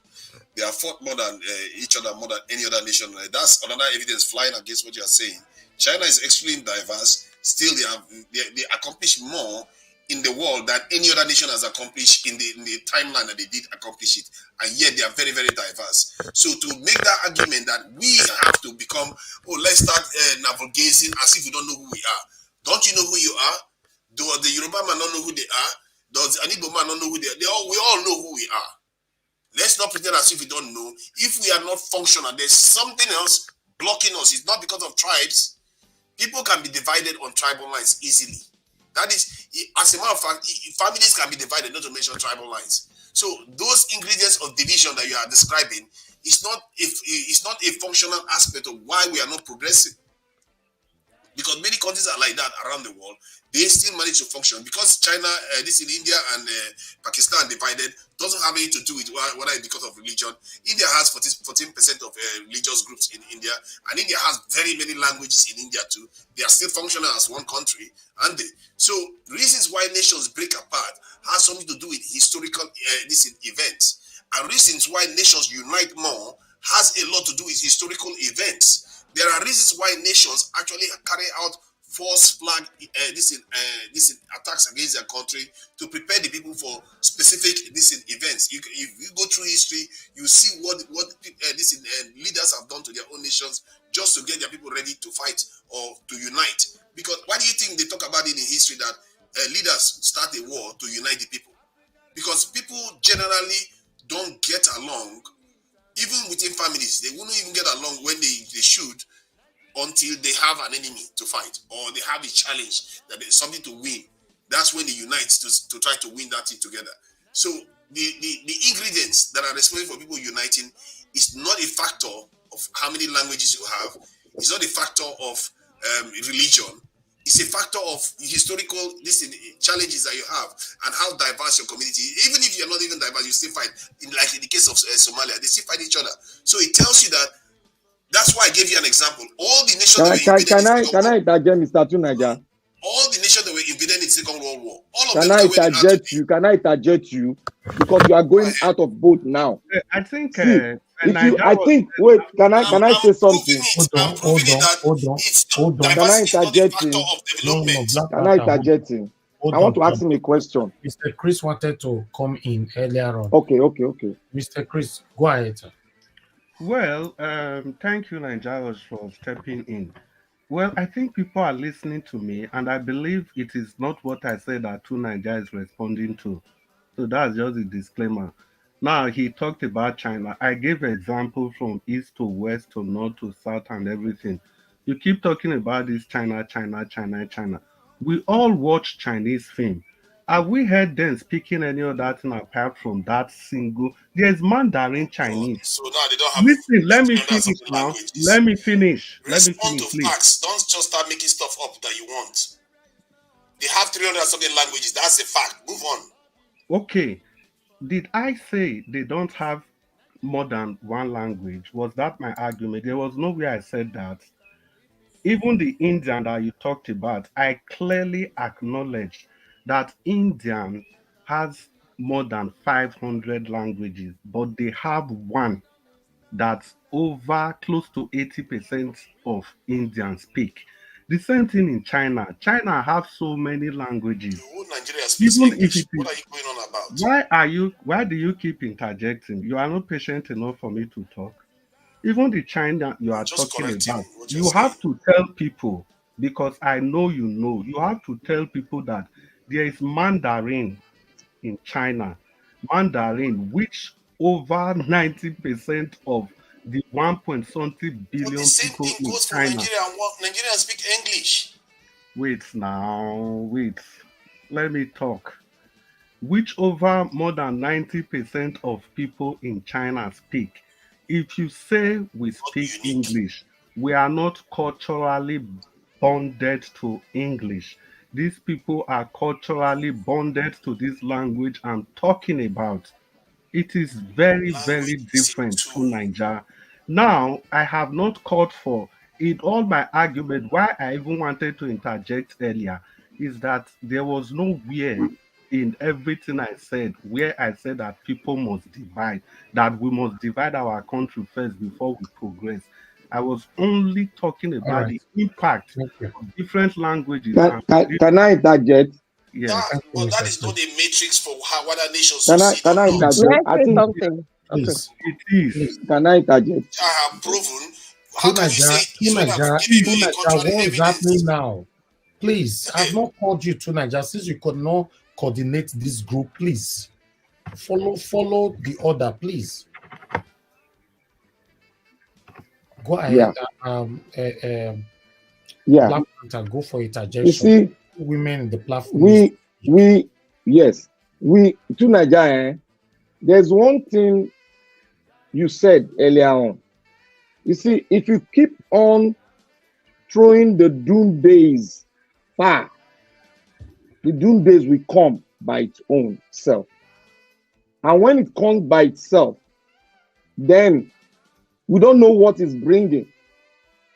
All of us got to, go with it. In order to make the doom days not to come, you should not make a statement that you want to dismantle what he has spoken that is peculiar to our own destiny as a nation. Because what the premises you are standing on has failed us. This is where we found ourselves today. So when you keep on referring to Somalia, who is Somalia to Nigeria? How many languages do they have? But when you keep on dodging, going around, and you now come with Somalia, Somalia is quite far different from Nigeria. The situation that causes Somalia war, go and read it very well. Research on it. Don't focus on one thing, because everything that one person said, the other person will debunk it. It is left for you to put the cardinal point together and think yourself and get the reason.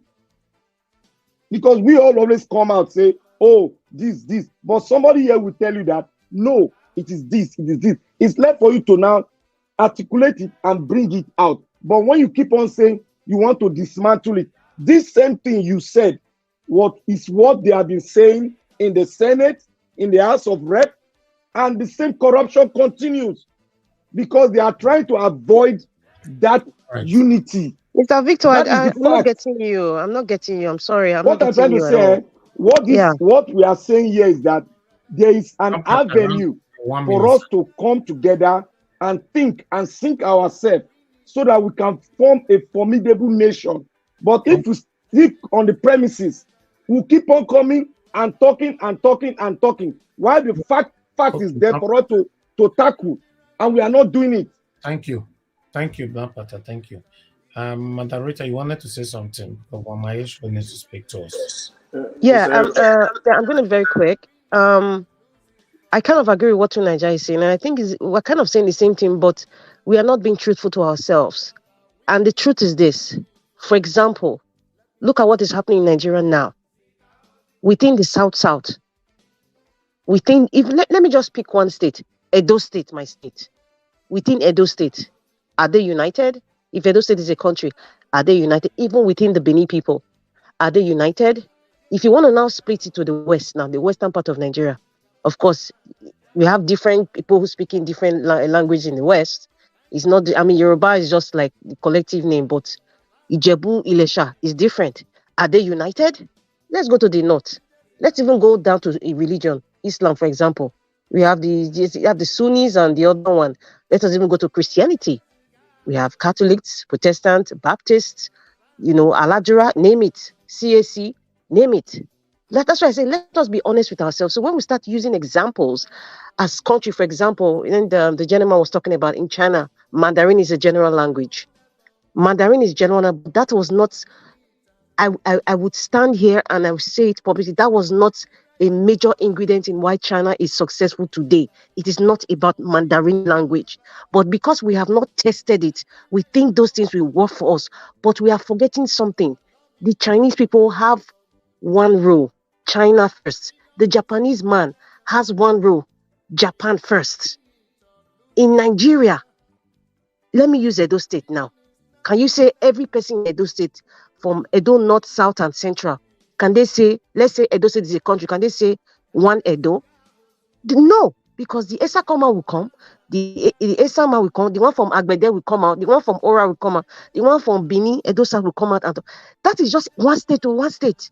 There's no unity. So let us not deceive ourselves by saying if we split, it is one language that is a unifying thing. When they come on, for crying out loud, okay, let's forget the English language. If we say it's not part of us, okay, it was now corrupted to Pidgin English, which generally everybody speaks. Okay, let us break it down. Our language, I am Bini, somebody is Esa, somebody is Ora. There's still going to be conflict. Why is there conflict? It's not about the language. That is what Nigeria is saying. That's what I was trying to say. It's really not about the language.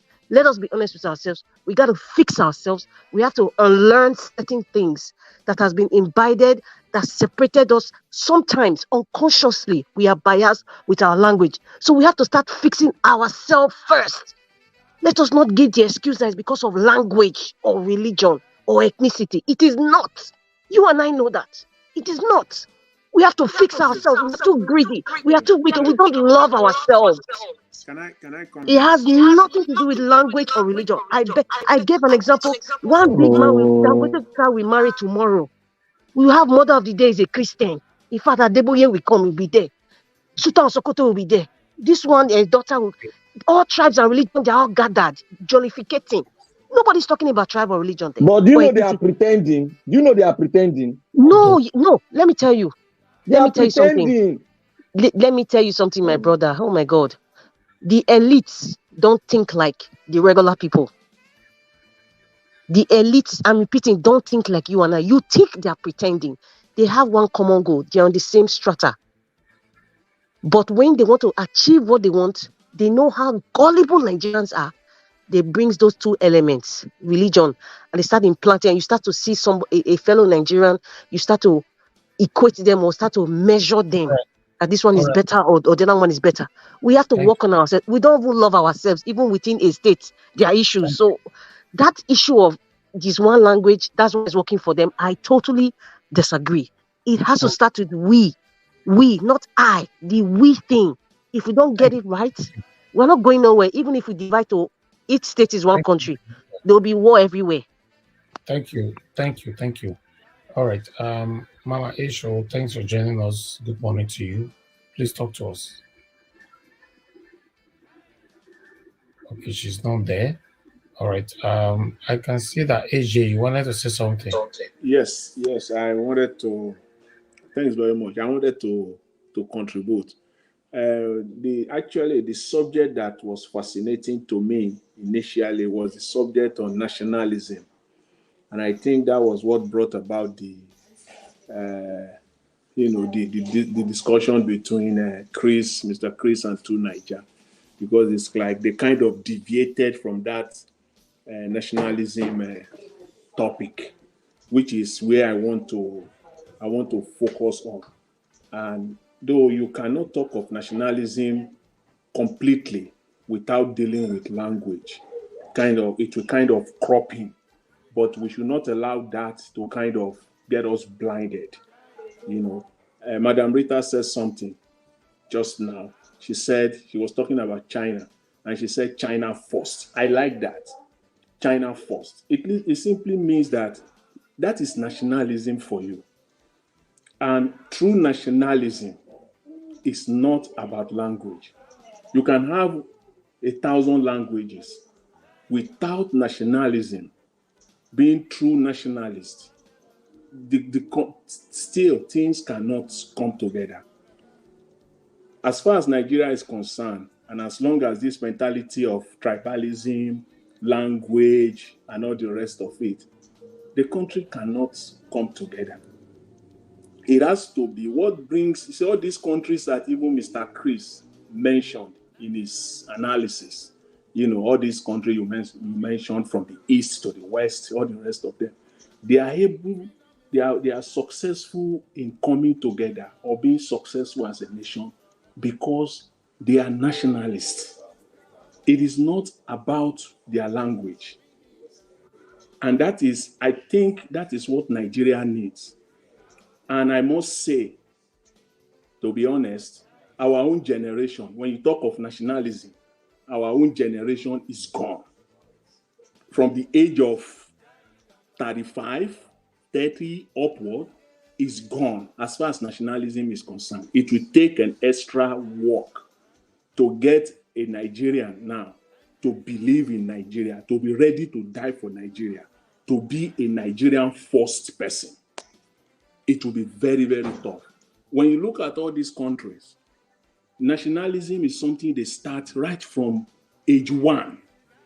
Age one. Take Canada, for example. I can use Canada as an example because I live in Canada.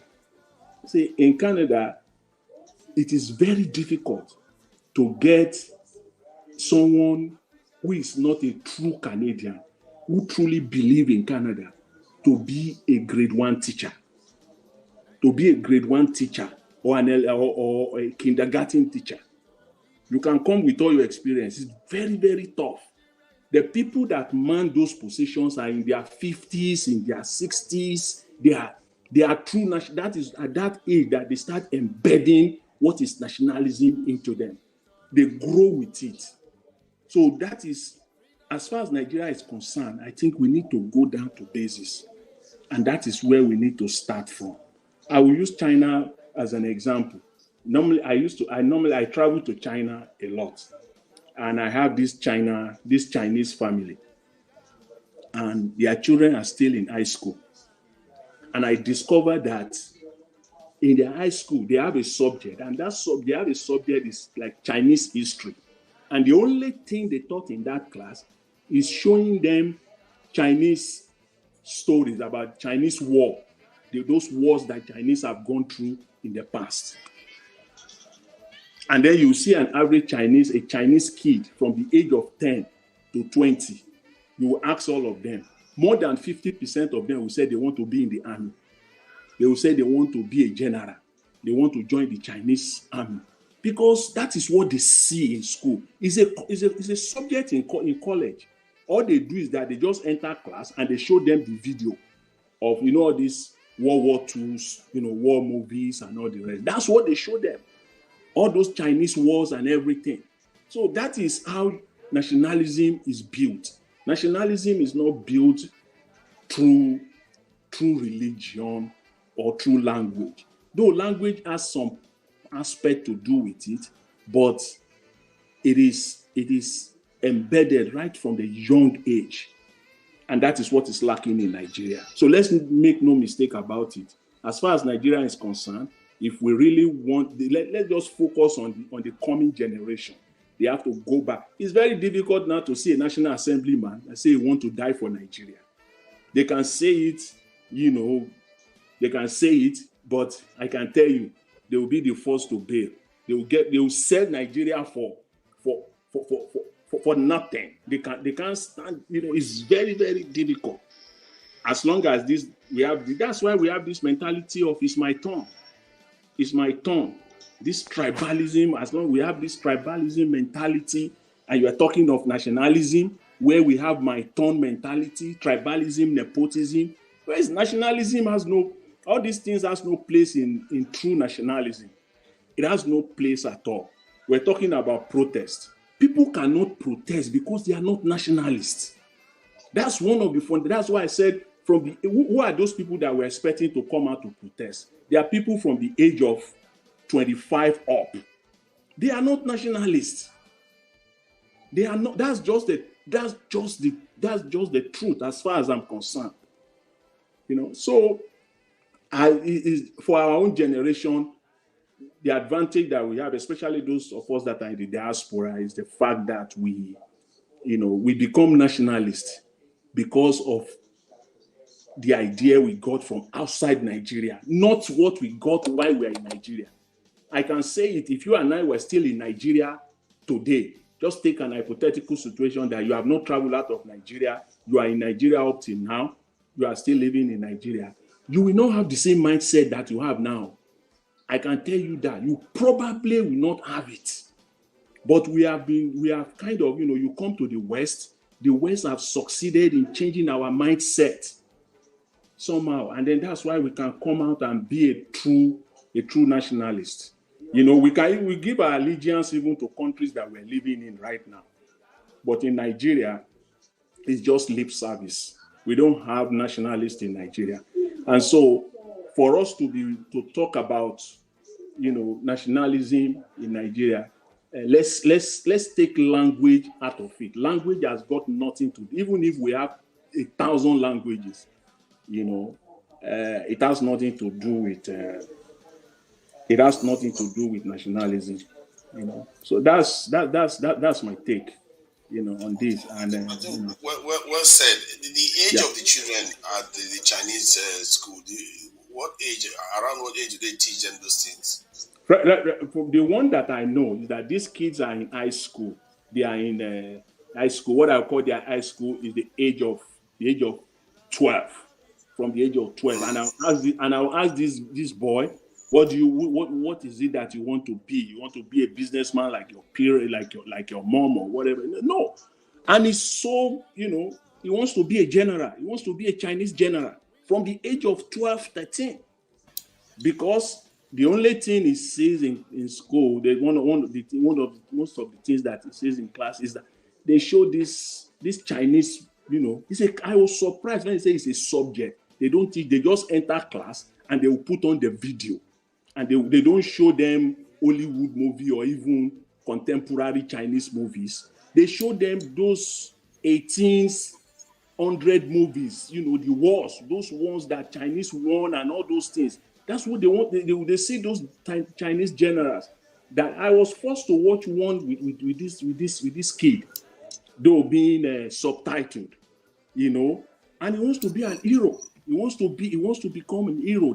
We said that's who he wants to become. The general that was killed at the end of that movie said he's ready to die for China. I saw a video of Russia. Yeah. They were doing that to children as young as 7. From a young age, the men, they have already taught them that their job is to defend the motherland from a very young age. So they put their nation first before anything else. Okay. Excuse me, can we not use the K word, please, and the D word? Please. That's what I wanted to say, please. And let's follow the rules, please. All right, we are rounding up this show in 30 minutes. Let everybody have a go before we round up. I appreciate your Mama Ish. You joined us, but you're not saying anything. We called you earlier on. All right, let's go back to True Niger. True Niger, talk to us 5 minutes. Yeah, thank you, Niger Watch. This topic we're all gelling along about nationalism until Chris went sideways. Basically was arguing for ethno-nations, nations based on ethnicity, which clearly is not necessarily the case with some of the most powerful nations in the world are not based on that. And Nigeria especially belongs in a class of countries that is, by destiny, seems to be designed to be relatively more powerful than your average nation because of its surrounding and its potential size and resources. So we have to, I think what AJ said is very correct. Even if you have 1,000 languages and 1,000 religions, you just have to place the nation first. And all the rest will fit under it. And just like you hear some Africans, they are very, very happy to say, I put my religion first. When you can switch it from religion to nation. You put it to nation, and we need, in that country, we need nationalists to start rising up. And I think that our nation has been very good at suppressing nationalist spirit, and in the education system, in the media, and culturally, we suppress nationalists. And nationalists are the ones that build nations. In Turkey recently, I think the nationalist president won, didn't he? because he brought the nation back from being just a backwater begging the European Union to join Europe when they refused. Now he's standing on his own and pulling his weight, and they are selling, weapons all over the world now because he built his country's defense based on this drone technology. So if you care for your nation, and I think it will take nationalists to do it. Even P2B sounds very quite nationalist actually. People that's something people miss. All right. It sounds very nationalist. Najawash, it looks like your time is running faster than our time. My 5 minutes I give you. You want to go to sleep or something? No. I need to end the broadcast now because we are getting close to the time that I set. Okay. Thank you very much. Yes. Oga, Chris, please use your 5 minutes, sir. Hello. Can you all hear me? Yes, go ahead, sir. Yeah. I want to start by acknowledging the people that have come up with divergent views. Like Nigeria was always say, we argue to learn and not to win. So the whole purpose of my argument is to learn and to say what I know and not to win any argument. I'll have to reiterate it again. I believe we are all saying the same thing, but in different ways. It's only when we listen to ourselves that we actually realize that we are saying the same thing. Like to Nigeria, you said, like we started with nationalists, and the question is that the argument I'm making, I'm not calling for division of the country or blah blah blah. I'm saying that the things that are obstructing that nationalistic ideas are languages and ethnicity.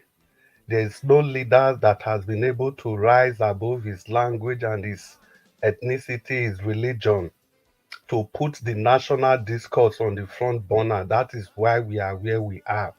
No leader has been able to rise above these primordial sentiments.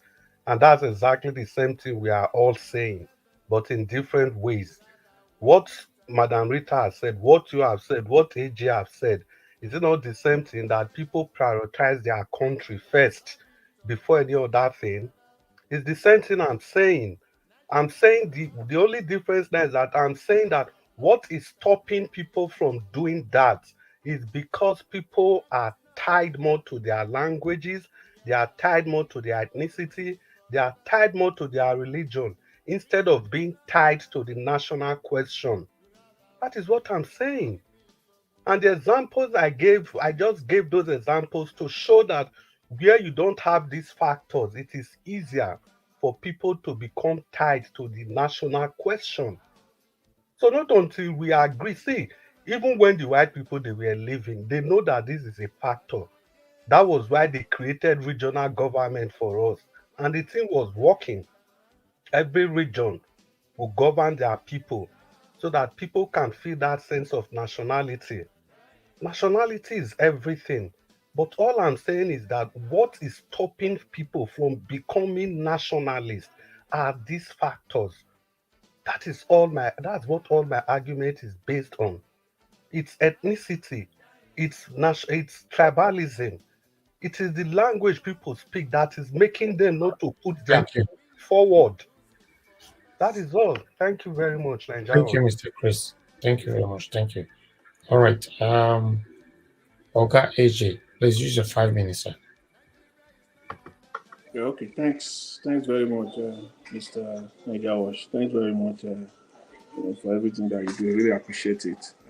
You're fine. I just want to, just one point I want to make. I just want to make this point, and I hope that that's what Nigeria will do as a country. The leaders of that country will do it as for the country, for the youth of the country, for the upcoming generation. They should just. I hope they will restore, history. They will brought history back to the school curriculum. Because talking about true nationalism without that, we have to start from the basis. We have to go back. We cannot try to do it from from top to bottom. It is from the bottom to the top. So that's just my final contribution. Thanks very much, and thanks to all. All right. Thank you, Oga AJ. Okay, Black Panther, please give us your 5 minutes, sir. Oh, thank you, Mr. Najawas. You are awake. To my own, I still stand my ground, and I cannot move to my ground. For my research so far, and I believe the forefathers of this nation will speak and will believe in what I say. We all have been saying a lot of things that are good that the nation should have.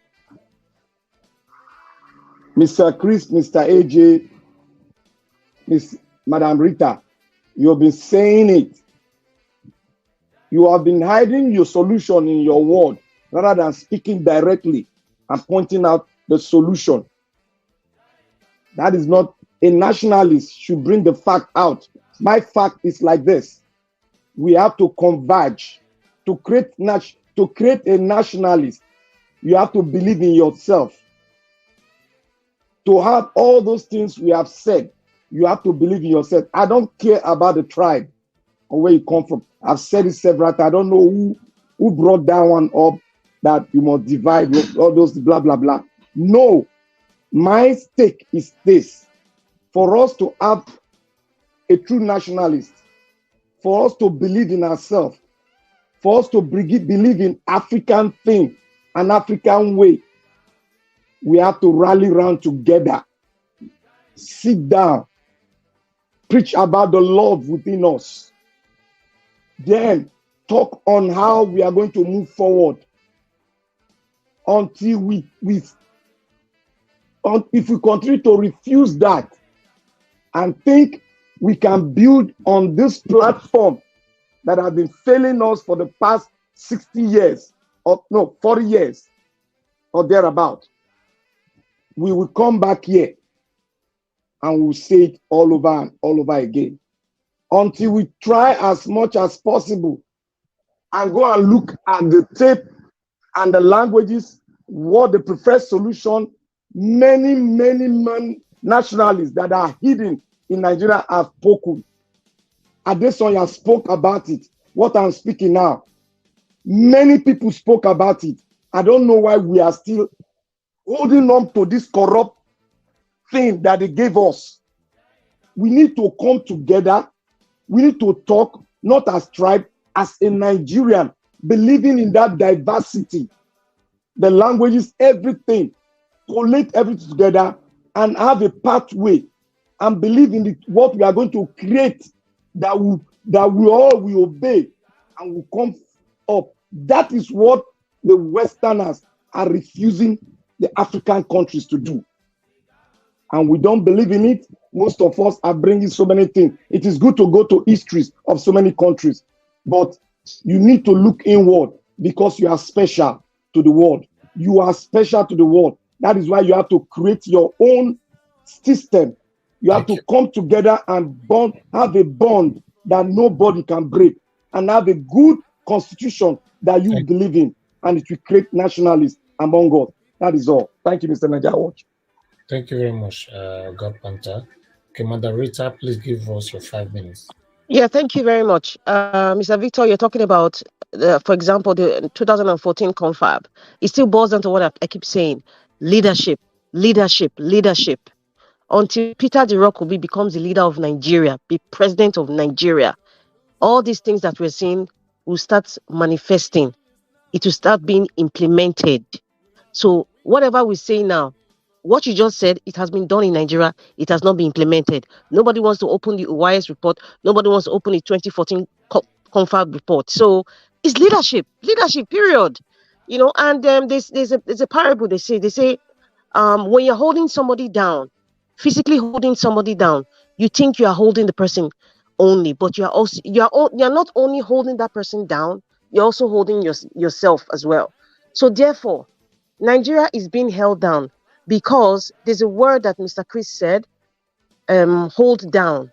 You know, that adjective, that's where that parable came from in my head, is Nigeria has been held down by the yoke of past bad leaders, the prejudice of past bad leaders. Some of them are still alive today. Some of them have been in the corridors of power.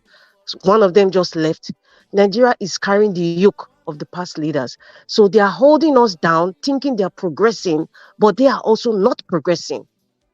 So that is all I have to say. And the only way Nigeria can progress starts with leadership. And that leadership is Peter Gregory Obi, period. Peter Gregory Obi, for now, based on all the people who have come out politically, is Peter Gregory Obi, leadership. All these things we're saying, it can materialize, can be implemented when you have a good leader. We have had a cumulative effect of bad leadership. And when you have bad leadership, you have bad followership. So that is all I have to say. Thank you very much, Nigeria Watch. Good night. Thank you very much, Madam Rita. God bless you. Good night. I appreciate every one of you for your time with us today. It's been we've been on air for more than that's 9 hours now.